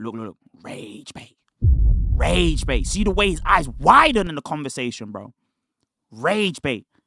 I'm counting them already. By the way, when we're counting rage baits, we're counting every single time I get rage baited. So if I get rage baited, that's one counter. Logic gets rage baited, that's one counter. If Nasser gets rage baited, that's one counter.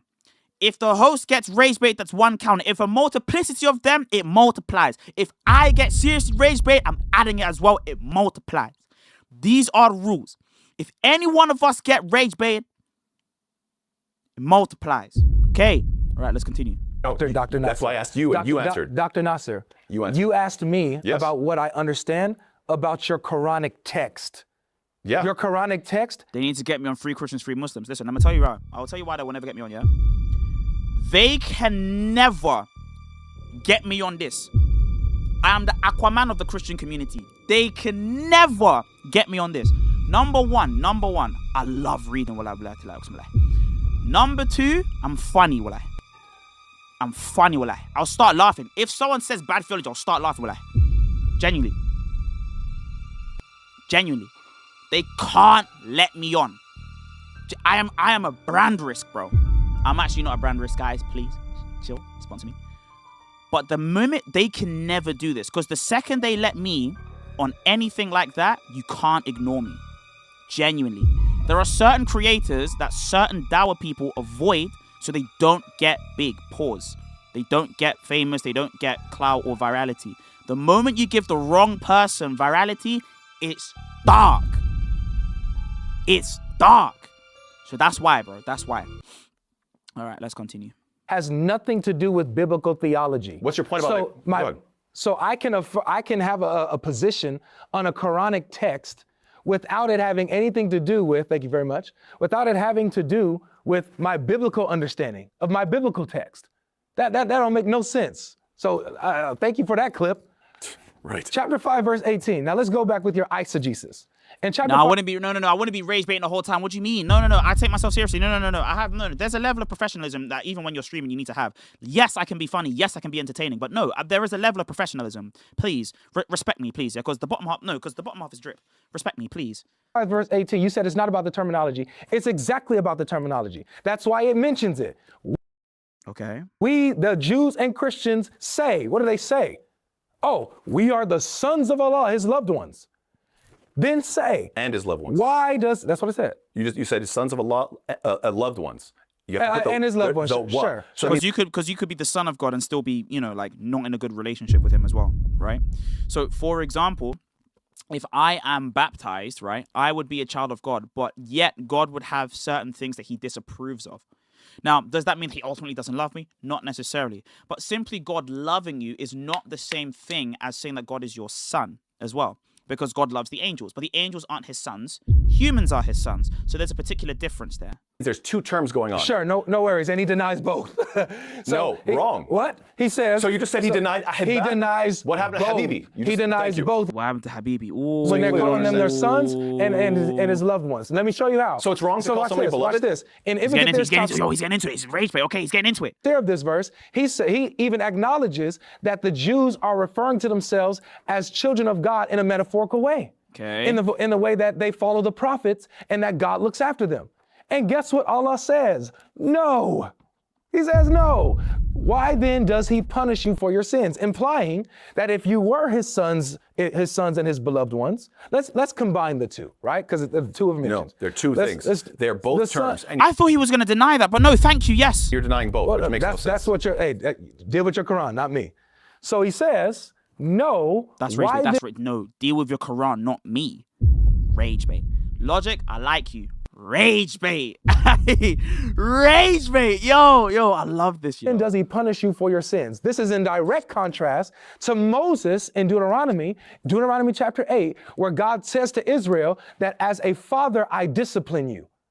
Just as a father disciplines his son, so I discipline you in the wilderness and punish them for their sins, take them through the hard times. Yeah. So according to Jesus' theology and Moses' theology, God does punish a son for his sins, his beloved ones for the sins. But in Islam, if you are His son and His beloved one, that's not what He would do.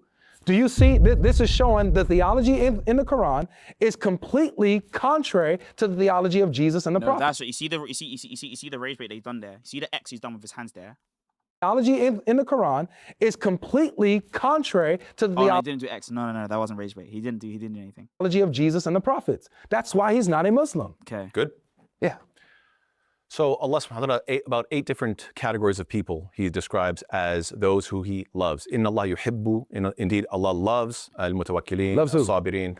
It talks about different people, those who are patient, those who rely upon God, those who have taqwa, not etc. Sons, those who are muhsineen. So He loves the. What is happening? Did you see how quiet it was? Not sons? Did you see how quiet it was? Yeah, I get it. Look, man. You was chiming in when I was talking. Thank Come on. Yeah. For the listeners, So- let's give them 30 seconds to. Thank you. So what I'm trying to say is that very obviously throughout the Quran, Allah Ta'ala affirms that He loves people. So your objective, which is to say that chapter 5, verse 18, is blaming these people and saying this is evil language and you can't use this language. Clearly, if you say that it's... Did I say God's my son? Slip of the tongue there, guys. Ugh. How dare I say that? What? Slip of the tongue there. wrong to use both of these terms, then that would mean that you can't call yourself beloved of God, but throughout the Quran, people are beloved to God. Now, we don't use that terminology. That's why God specifically says the Jews and the Christians use this type of terminology, right? Now, we recognize that and we understand that. Why don't you? Because of your messed up theology. You guys started attributing a literal son to God, and so that's why in Surah 9, Yeah, but where did we say that, like, he had a wife and stuff, and then he had to have sex? We never said that. they said God doesn't actually have kids, guys. At that time, if We don't believe that God either has a biological son. We just believe that they have the same divine nature. you want to say these are children, two parties in the world, children of God and children of the devil, when you use terms like that, we're like, yeah, we get you. We don't use that terminology, but we get you. If you're going to twist that into Roman paganist ideas that include the idea that, How we the get to paganism? What's going on? emperor is a child of God or a representative of God on earth, and then you mix Christianity with all this, and you have all these issues now, then We never did that, but cool, I guess. it's much better for God to clarify and say what? Even when you use this terminology, do not attribute purity to yourselves. It's not saying that the terminology is completely prohibited, because if it was completely prohibited, then what that would imply is that Habib is not something allowed. Now, we don't use that terminology. We don't use that terminology. I want to be clear about that. So we don't have to use that because obviously it got corrupted. And so it has a bunch of different meanings. But we understand what people mean. And that verse is talking about do not attribute purity to yourself, especially when the idea is that, look, you could be a good person some days and a bad person others. The idea that, oh, I joined a group. I'm either Jewish or I'm Christian, therefore I'm just beloved to God no matter what. I am considered so pure that I'm a son of God in all circumstances. I understand what you mean. You're talking about just being a righteous person. And I'm letting you know that that level of arrogance is not allowed. Okay. That's clear. Arrogance objection is really good. I like that objection. Okay. There you go. Okay, so there's two things that I noticed. One, you contradicted yourself. Great. Because you Okay, that's rage bait. I'm going to pause it there. If we get to 100, we'll lie. I'm in stream. No, I'm kidding. All right, guys, I'm coming back. I got to deal with some family stuff. Just came up now. So I'm going to go deal with that, and then I'm going to come back, okay? All right. We'll get back to scheduled programming in a jiffy, so do not worry. We will absolutely have things available for you to listen to. Okay, so do not worry. Thanks for your attention to this matter at this time. You can use this as a break for yourselves, I guess.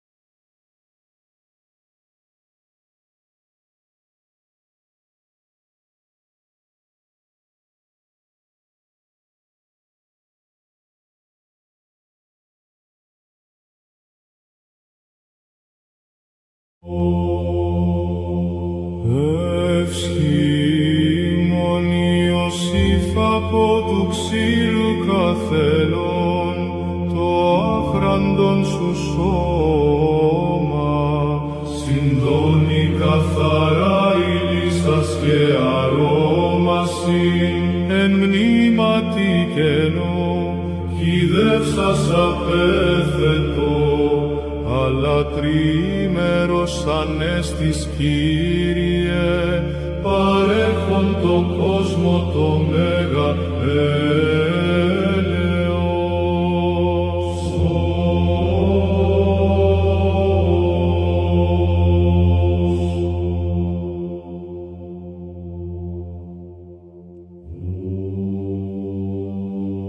Τες μυροφόρης γυναίξη παρά το μνήμα επιστάς, ο άγγελος εγώ, τα μοίρα της θνήτης υπάρχει αρμόδια, Χριστός δε διαφθοράς εδείχθη αλότριος, αλλά κραυγάσατε ανέστη ο Κύριος, παρέχον το κόσμο το μέγα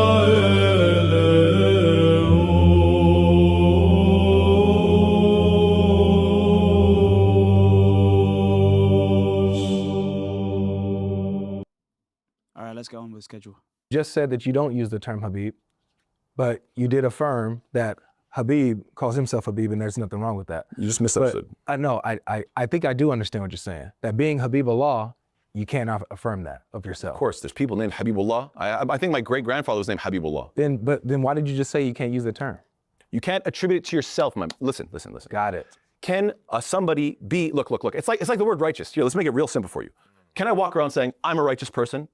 I'm a righteous person? Look, let God judge. Hold on. Oh my gosh. Wait. Listen to this. Great-grandfather was named Habibullah. Then why did you just say you can't use the term? You can't attribute it to yourself,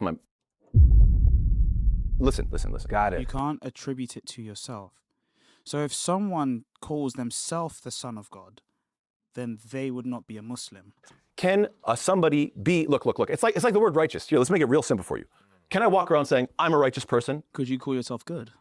I'm a righteous person? Look, let God judge. I'm aspiring to be a righteous person. I'm aspiring to be beloved by God. I want to be beloved by God. And you know what, that guy over there, he seems like he's beloved by God. I think he is. But do I know for a fact that we are the loved ones of God? That's arrogant. So you can't, as a Muslim, you can't affirm that you're the loved one of God? So, believers are beloved to God. Allah says, let me explain. Let's Allah go. says, Wallahu yuhibbu sabirin. Allah loves those who are patient. Do I try to exercise patience? Of course I do. I understand, Dr. Nasser. My question was very simple. Why is he so calm? Oh my gosh. Yo, this is a level of calmness. Okay. As a Muslim, can you affirm for yourself that you are beloved of God? No, I will not.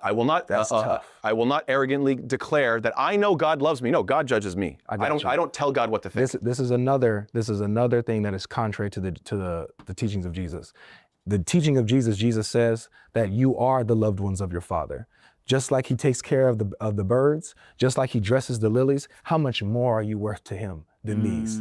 Jesus says that those of us who are believers, those of us who are in the kingdom, we are beloved of God. This is another contrary thing with Muslim theology and Christ's theology. It's completely opposite. That's number one. Number two. What, he's going to pack on? You said, let him go number two. remember, I said two things. It's adding to the point. Sure. Number two, you said that that this term of father and these other terms are basically removed because people misused them. They attributed them to false things, false worship, and so that's why Allah took the initiative to remove these terminologies from the theology, basically, correct? Right, to correct them. right. Okay. So now this is where I think that you messed up here as well, because in chapter 5, it's a reminder. I think it's verse number 73 or 72, if I'm not mistaken. Are you familiar with who it says the Christians say Allah is? You have to remind me. It says that the Christians, it doesn't say Christians specifically, but it says those who say that the Messiah is Allah. So they were referring to the Messiah as Allah. Is that an incorrect or correct way to use the term Allah? To call Allah To call the Messiah Obviously Allah. No, we don't call So it then that. why do you still use the term Allah if it was being misused by the Christians or the people? Oh my God. Yeah. Okay. This is whoa. Hold on. Listen. So they were referring to the Messiah as Allah. Yes. Is that an incorrect or correct way to use the term Allah? To call Allah To call the Messiah Obviously Allah. no, we don't call So it then that. why do you still use the term Allah if it was being misused by the Christians or the people calling the Messiah Allah? Oh my God. No. Listen. I thought the argument was going to be a bit fallacious, but he actually landed it. So listen. This could go one of two ways. Either Allah is the pronoun and Messiah is the adjective, so that would mean he would have to not be able to use the word Messiah because people can use it wrong. But he flipped it. He used the word Messiah as the pronoun and Allah as the adjective. And so he bit for that. You should never bite for that. Why? Why on earth would you bite for that? That's rage bait. Again, that is rage bait. So here's where we're at now. If this is the case, then that would mean that because this community used the term God wrong, then you need to take the word God out and not use that terminology. Because yeah, you can understand what they mean, but because they've used it wrong, we need to take it out and not use it in our linguistic scheme. But if you accept this, then you now need to come up with a not ad hoc reason of not using the word father or father-son relations for your theology as well. This is why I should have responded to the first point. What was the first point? Are you No, serious? I'm That's dead the serious. question? You don't have a response right now. You're stalling. Can you respond to what I just said? Why is it the case? I'll repeat it. Why do you use the term Allah today when it was being misused by those who were calling the Messiah Allah? When your point was that Allah deleted the term father and deleted all these other terms from the theology because people attributed these things to false idols, false gods, corrupt theology, Roman, Greek theology, and mythology. So he removed this stuff because it was misused. So you have to remove the word God? So why didn't he remove the term Allah when it was being misused by those who were saying that the Messiah is Allah? So what is the solution here? To now get rid of the term God? Don't ask me. This was your point. This is the weirdest. Yes, that's the conclusion. Yes, and the face palm should be clipped. Somewhat. You know what we're gonna do? Here's what we're gonna do. Shift window S. Just gonna.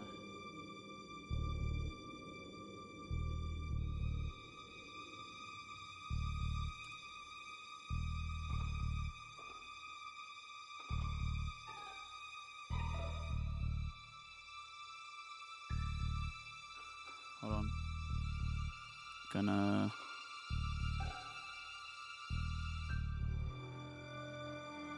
Wait, can I just. Alright, we got it.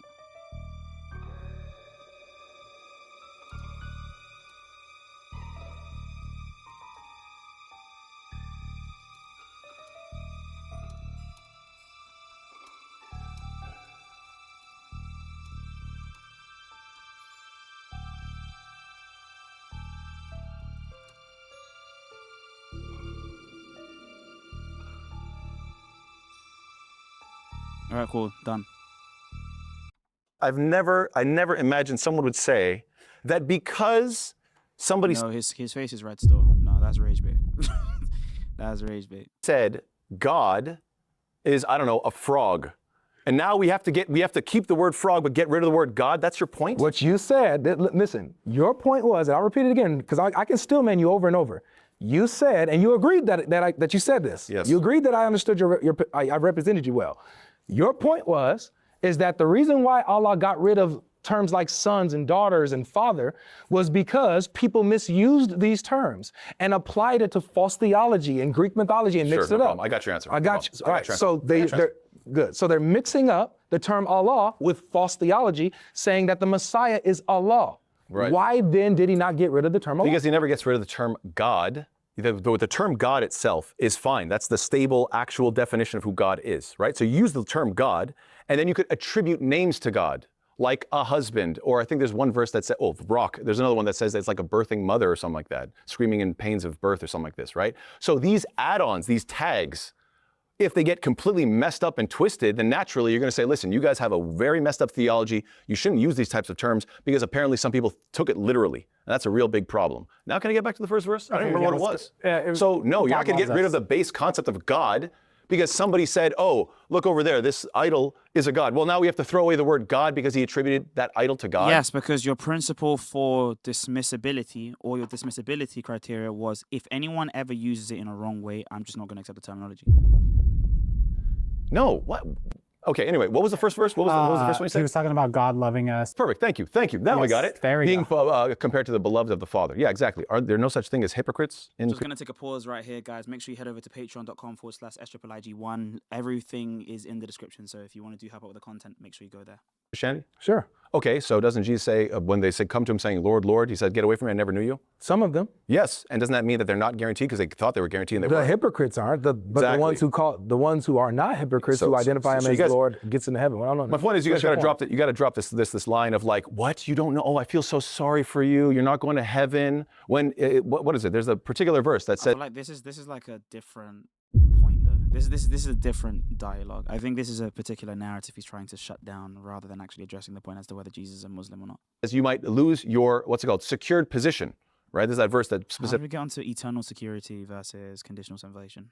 says that you can lose your secure position. Why? Because What verse? What verse? Yeah. 2 Peter 3:17-18. Be on your guard so that you may not be carried away by the error of the lawless and fall from your secure position. Is this talking about like security guards? No, secure position means faith. You have solid faith. No, if he earned his PhD, he earned his PhD. We don't insult PhDs. If he earned it, he earned it. If he earned it, he earned it. It's not guaranteed. You can fall from your secure Well, it position. depends on the There's union. such people that say that they're Christian. They think that they're guaranteed, but they're hypocrites. They run to Jesus saying, Lord, Lord. He says, get away from me. I never knew you. Lawless people. Anomos. Right? Anomos, lawless. Doesn't Paul talk about being anomos at some point? Are you asking for me a response or? That was a question. Okay, so I'm gonna give a full response if that's okay, Dr. Nasser. Yellow. Okay, so we're not talking about hypocrites, brother. We're talking about what God affirms for himself. I don't care about the hypocrites. Jesus himself says that we are the beloved of the Father. You didn't touch that, but you went on to talk about hypocrites for some reason. That's irrelevant. What religion are they? The hypocrites? Yes. They claim to be Christians. Who cares? There you go. All right, what about the true Christians? There you go. What does so that, are what you does Say that true do believers for go to you? heaven? What are you No, talking but about? are you affirming- True believers are beloved to God, Hold on. obviously. Okay. You asked me if I'm arrogant enough to say I know I'm perfect. I know that I'm solid with God. I've never had hypocrisy in my heart. No, but the whole purpose No one said I've never had hypocrisy in your heart. You can still be a hypocrite, but realize that God still loves you. of life. That's not what I was saying. I don't know what you're talking about. So please follow me. Sure. You were talking about how in Islam, you cannot refer to yourself as the beloved of God. That's what you said. But in Christianity, Missed it. you can. Wrong. And you are affirmed as the beloved of God. You specifically. That's what I'm saying. You missed it. And so, hold on. I can just clarify that one point. Go ahead. Oh, are we? Wait, chat. Are we counting when he said arrogant as bait? Put one in the chat if it's bait. Put a 2 in the chat if it's not bait. When he said arrogant, is that bait? I just saw someone in the chat say it. Chat, spam 1s if you think it's bait. Spam 2s if it's not bait. I'm just gonna wait for the chat to clear up.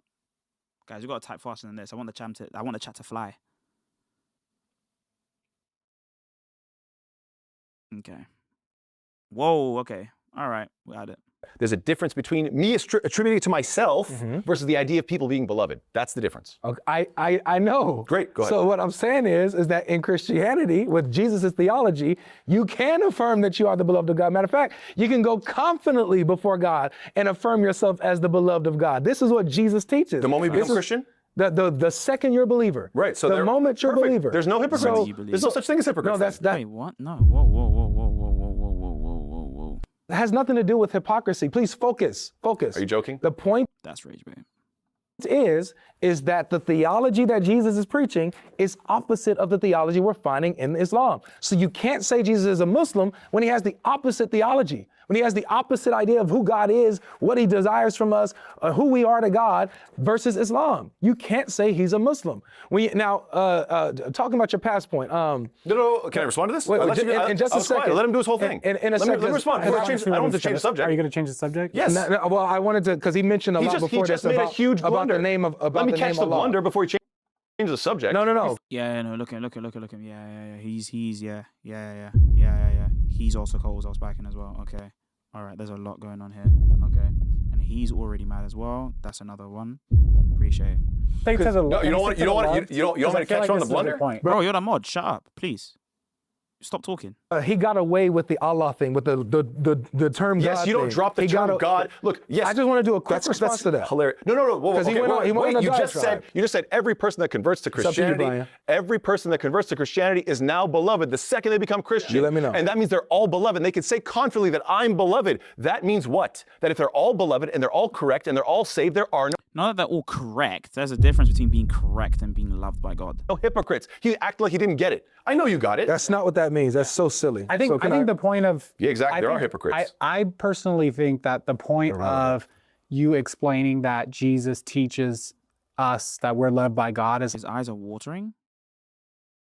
They're all saved. There are no hypocrites. He acted like he didn't get it. I know you got it. That's not what that means. No, I That's just think his eye. I think there's just a camera light there. so silly. I think the point of Yeah, exactly. I There are think- hypocrites. I personally think that the point of you explaining that Jesus teaches us that we're loved by God is like very important. Yeah.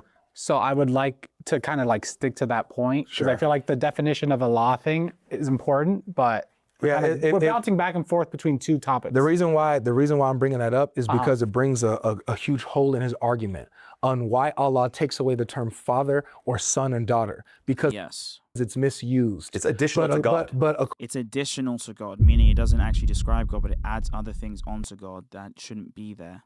additional to God. Unfortunately for him, the term That's Allah right. is misused. That's rage bait. Look, no. It's additional to God. Additional to God. Rage bait. Unfortunately for him, the term He Allah even shook his head. Another rage bait. Like this, bro. Allah is misused as well. And they were calling the Messiah Allah. Yeah. So why doesn't he take away that? That destroys his entire argument that, oh, well, the only reason why it's not used anymore is because it was misused. No, because if that was the case, if he was consistent, the word Allah would be gone too, but it's not. So you can't say that this is why the term father is no longer used. Matter of fact, you have to affirm that it was used before in Islamic theology and then show me where it's abrogated. That's what you have to do. Great. That's Can I why respond? that's important. May I respond? And I definitely get that. I feel like we've said that already like 2 to 3 times. Is Streamlabs working? Because I've been donating and Yoa ain't reacting, not just today. I will fix the Streamlabs for Wednesday. I promise you that the Wednesday Streamlabs will be up. I can read all of them anyway, but I will make sure that the Streamlabs are up so that it comes up on screen. In a circle. How many times is father even mentioned in the Old Testament? There's a number of times that he's called they're called the sons, and there's a number of times where he's called father. And none of them apply to Allah. And my point is that clearly this isn't like the standard name for God, right? It's the standard identity for God. No. Yes. Standard identity Yes. in the Old Testament is Yes. Yahweh. That he is your, and it says Yahweh is your father. Who How created many you. times? A bunch. Yes. You got Isaiah multiple times. Yes. Okay, so David Desi says, let an N-word talk to me like this. Wallahi, I'd slap him. I'm black and I love your shit. Just now going to the EO church after being in the Oriental Orthodox. Hey, thank you so much. I appreciate you. Thank you so much for coming through. I appreciate that. Thank you, man. In Deuteronomy, multiple times. In Malachi, multiple times. And it also says Yahweh is your rock. Okay, right? absolutely. And guess That's who what? he is. If people worship rocks, there's nothing wrong with saying, you know what? You should stop saying that God is a rock, What a because these literal misrepresentation. idolaters think that you're speaking literally. And you're gonna say, no, don't get rid of the word rock. Let's hold on to the word rock. Get rid of the word God. That's your solution? No, see, that was your solution. Come on, man. Follow along with your own argument. joking? You're the one who said the solution is getting rid of the words, not me. That was your argument. So don't try to put on your stupid argument onto me. That was silly. I'm showing you. No. I'm showing you. Ad Yeah. hominems. Yeah. No, it's not. I'm not calling. Yeah, that's rage bait, by the way. He never said that you're stupid. He said the argument you presented is stupid. You stupid. Sure. The argument was dumb. Sure. But you're applying the argument to me like that's my position. Let me be clear to you. My position is not, let's get rid of the word because people misuse it. Guess who said that, ladies and gentlemen? Dr. Nasser said that. I'm Sure. saying Yeah, get that rid of you can correct the meaning and give them like, hey, like for example. Okay. I give him the hey. Yeah, that's that blackenese. What, Okay, hold on. Let's run with let this. me finish. Let's run with this. Let me finish. Go ahead, sure. I Go. appreciate This it. is great. Thank you. You can correct the meaning that yes, God is your rock in this way, not that God is an actual literal rock, inanimate object. Right. So there's nothing wrong with the word. It's the meaning that's the problem. But with you guys, it's meaning and terminology. Yeah. Okay. For father, it's wrong. You're a disbeliever. You're going to hell. You cannot refer to Allah as your father. Never have, never can, never will. So for you to pretend like this is once okay in some way, or, oh, you know what? Not the word, but I see what you guys are talking about. As a Muslim, you cannot. Which is why when you bring up, hold on. Which is why when you bring up Jesus speaking to Jews, this is what I wanted to touch on specifically. Okay. Jesus, Don't let him change the Jesus subject. I just speaking to waited. Jews. I'm on the same thing. Trust me. Yallah, go for it. When you talked about who did Jesus talk to the Jews, right? So he talked to them in a way that they would understand, correct? Yeah, culture. This is an analogy that Jesus gave them, a parable. He said that there was a vineyard owner who gave his vineyard, let the tenants borrow his vineyard. Watch, just pay attention. I promise it's gonna click. I got to write these down because I have a response for both. Oh, no, just pay attention. Go for it. He said that there's tenants that the vineyard owner lets them borrow. 21, Matthew Then he 21, I know. goes away. He then sends servants. Yeah, I'm glad you know it. He then sends servants to go collect the produce of the vineyard. But when he sends his servants, guess what? They kill him, they reject him, they put him out, beat them. Then what does he do? Then he says, you know what? I'll send my son. They will surely respect my son. And then when the son appears, they say, oh, this is the heir, Let's kill him. the one who is the inheritor. If we take him and kill him, we can take his inheritance. They kill him and throw him outside. Jesus says, what do you think he's gonna do? I fixed the Streamlabs, by the way. Okay, I'd have to add Streamlabs in the featured chat, I think. But I basically fixed it now. To those tenants. They say he's going to destroy them, take them and give the vineyard to someone else. So notice what Jesus does. The tenants is Israel. The servants being sent to Israel, the prophets. The son of the vineyard owner, who is God, is Jesus. Jesus makes a difference. Yeah, chat. Can a you ban the spammer, please? Thank you, chat. distinction between himself as the Son of God and the prophets and Israel. Is that okay for Jesus to do? To separate himself as the unique Son of God apart from the servants, the prophets, and apart from Israel? Can I speak? Can I have a Absolutely. about as On much the time? floor. Go ahead. No interruptions? If you can respond to this directly. As long as you don't interrupt, that would be great. So, God is the literal thing of what we're talking about, right? We're talking about God. Yeah. Father is figurative. Okay. It makes sense to get rid of the figurative meaning when it's causing problems. Just imagine if somebody says this idol is our creator, and then he's suggesting get rid of the term creator. But creator is a literal term because he literally created us. We're going to throw. Oh, okay. So this is the distinction between literal terms that you can throw out and figurative terms. Fine. So then, if we have someone that misunderstands a literal term, then you can keep it because it's literal. But if it's a figurative term, you can throw it out because it's a figurative term that people just misunderstood. So it's not about whether you misunderstood the term or not. It's about whether or not the term is literal or figurative. But how come you can keep some figurative terms and reject others? For example, Allah being an inheritor. Where it says, for example, al-warith, that Allah inherits things. Obviously, it has to be a metaphor for the fact that things die, right? So it's not literally the fact that he inherits something, because he's also the owner, or al-malik, which means the king, or malik or whatever, meaning a king or an owner. But you can't inherit something that you already own, right? You can't do that. That term. No, I'm fine throwing out figurative terms. If that is an issue, it makes sense. Yeah. Throw out literal terms, that God is our creator. Oh, guys, they called this one creator, so we have to throw it Yeah, out. but why? Please tell me that's clear to you, because that is a bad argument. Now, point number 2, unfortunately for you, You just said Matthew- your argument's bad. You just said your argument's bad. Yeah, that's exactly what I said. Yeah, that's been your argument the whole Look, time. man, you don't have to always posture like you're winning. I get it. Let's I go. get it. You have to always posture like you're winning. I know, it hurts. It's okay. Okay. This guy's always winning. Oh, he I can't know, lose. I know. It's tough. It's so sad, I'm right? sorry. Let's Look, let man, him go if you need ahead. your ego that badly I'm to be, chilling, bro. at what point do you stop interrupting? Okay. Chilling. No, because he has to keep reminding the audience that he's winning. Otherwise, they might think that You're he's not reminding winning. them I'm winning. I didn't say that. So he speaks, I'm quiet, right? When I speak, Go he has to ahead. remind them, guys, I'm better. Guys, I'm winning. Bro, Guys, I'm right. go He just said he's ahead. wrong. Right. I just got said it. I'm He's wrong. upset, guys. Did you see? Let's just let him go. Yeah. I am. I'm I know. Bro, look. Louder and more confident, please. Okay, please Thank just you. finish your point. Fantastic. Now, Matthew 21 doesn't help you very much. Perfect. Because we're talking about people understanding in context, right? And so what did the people understand in context? When you go through the entire parable, at the end of it, apparently there was a bunch of Pharisees, and they wanted to get rid of him.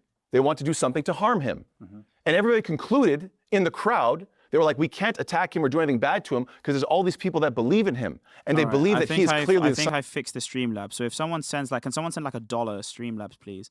If you just send the Streamlabs like $1, let me add browser. Let's go with create new. Okay. Go like that.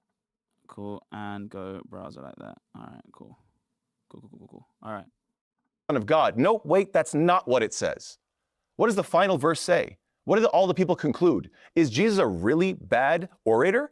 Is he really bad at communication? Or is it possibly the case that after giving that entire parable, the people who clearly believed in him and understood exactly what he meant and actually wanted to support him concluded that he's a what? What is the final word in that entire passage? That they concluded he was a what? Matthew 21, guys, what did they conclude that he was? We're trying not to cut you off. Prophet. Yeah, because if I engage, Rage bait. he gonna cry. If you ask so- questions, he's gonna respond, and then Very Oh, nice. he's gonna cry. No. Logic, rage bait. That'll be rage bait. They concluded he was a prophet. And so I am perfectly fine understanding that when those people in that context use certain language and they come to certain conclusions, especially the sincere ones around him that want to understand him, and they did a good job of understanding him, conclude that he's a prophet, then I'm going to conclude the same thing. Number one, Romans 5:8 says that while we were still sinners, that God shows his love for us, that while we were still sinners, Christ died for us. So unlike Islam, where Allah only loves those who believe, he does not love the unbeliever. Christ, Jesus, loved the disbeliever and the sinner while we were still in rebellion against him. Complete different. Matthew 21. You said that you conclude that Jesus is a prophet after all of this. They did. Well, and you said that you will do the same. So don't distance yourself from it. You Listen, the eyes, Chico. The eyes, Chico. They don't lie. They don't lie. Okay? No mama's away. Is he crying? No mama's away. said you do the same. I want to ask you then. So you affirm that in Matthew 21, when Jesus calls himself the Son of God, distinct from the prophets and distinct from Israel, the one who inherits what God owns and the heir of God, you're saying that he's a good Muslim prophet saying that? May I respond? Yes, please, directly. Saying that he's a good Jew. Yes. Let me clarify.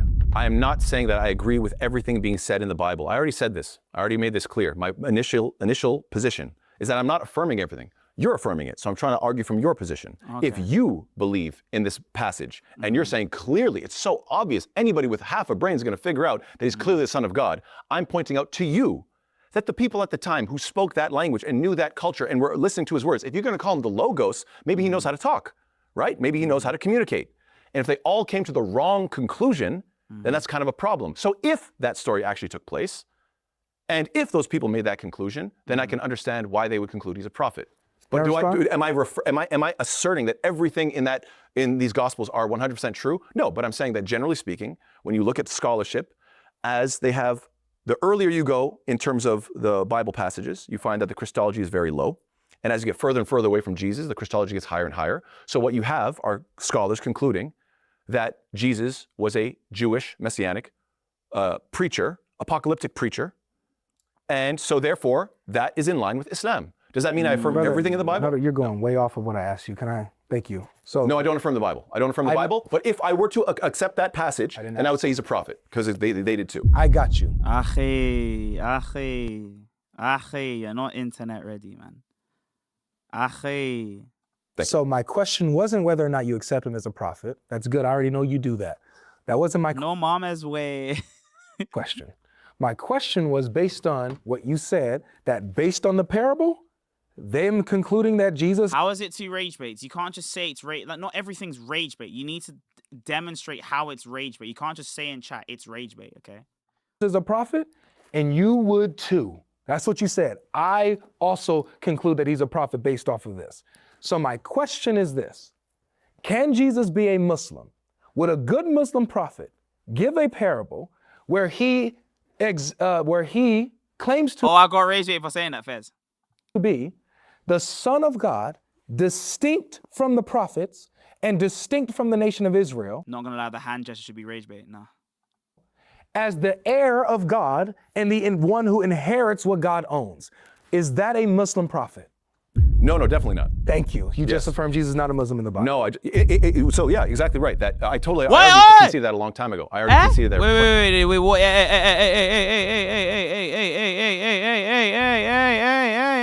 Hey. Jesus in the Bible is not a Muslim. Is that what we're saying? Is this the conclusion? Is this what the streets are saying? Is this what's hot in these streets? That the Jesus of the Bible isn't a Muslim. Apparently he conceded this a long time ago.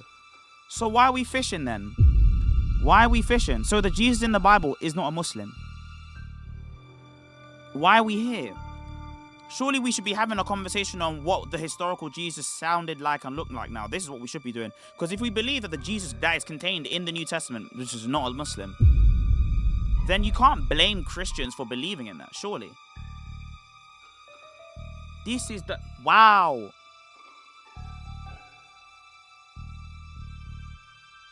He's even doing the Jordan meme. The whoa, whoa, whoa, whoa. Like he's doing the Jordan meme as well. I can't lie, wallah, we've wow. Absolute cinema.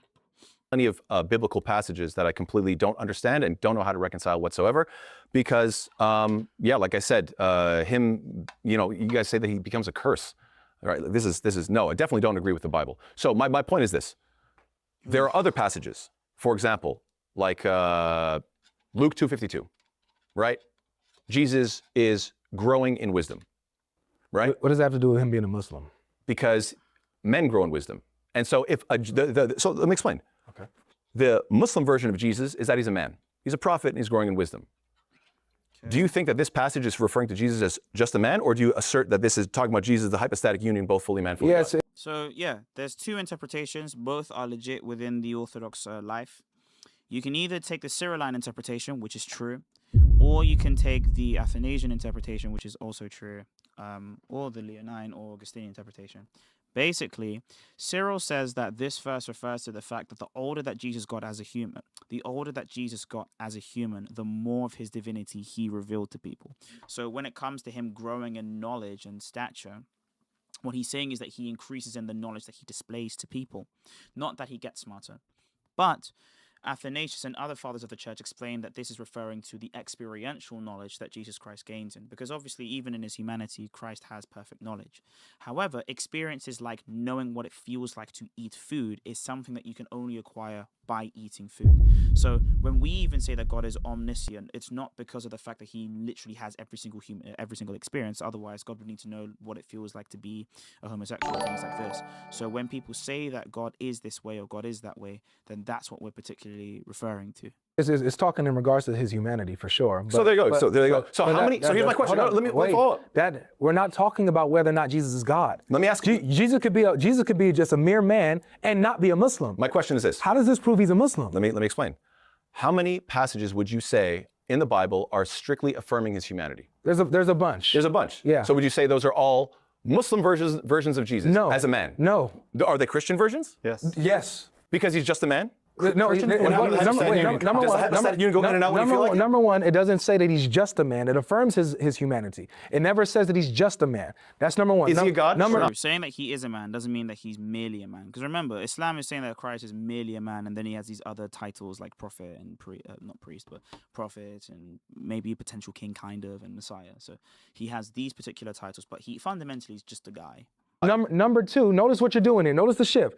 Now you're trying to shift to the deity of Christ when that's not the subject. Let me, for the sake of this imaginary world, let's say Jesus is not God for the sake of this conversation. Smart move. Rage bait. Prove he's a Muslim. Because he submitted himself to one God as a prophet, Which God? the creator of the universe. Who did he say that was? I believe the term he used was it Adonai?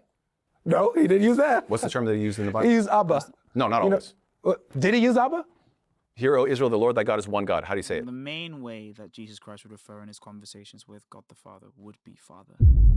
Well, hold on a second. Did he use the term Abba? Yes, and What does Abba mean? It means father. Is that a good Muslim? Like I said, are you serious? Are we circling back? Stop to this? stalling. Yeah, rage bait. You're really good at this, huh? I am. Yeah. Very So good. check this out. Let me explain it to you. He was an Israelite, speaking to Israelites, and Jews today use the term father to not. Are they Muslim? No, they're Jews, and they're speaking in a It's over. context. It's a wrap. he's not It's a Muslim. wrap, huh? So he's not Muslim. Do you believe that your God is It's a a rock? wrap. Is he a rock? Yes. He is a rock. Yes. You worship a rock. There you go. Yes. Look at how childish The rock this of my is. foundation, man. Wow.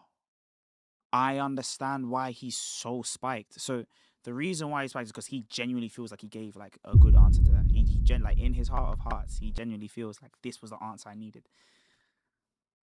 Damn, man, I'm sorry. This is why like I feel like academics don't really get involved in blood sport debates and things like this, because it demeans your craft, to be honest. Like GodLogic has been debating for like 2 years straight now. Like he's actually been tried and tested in this.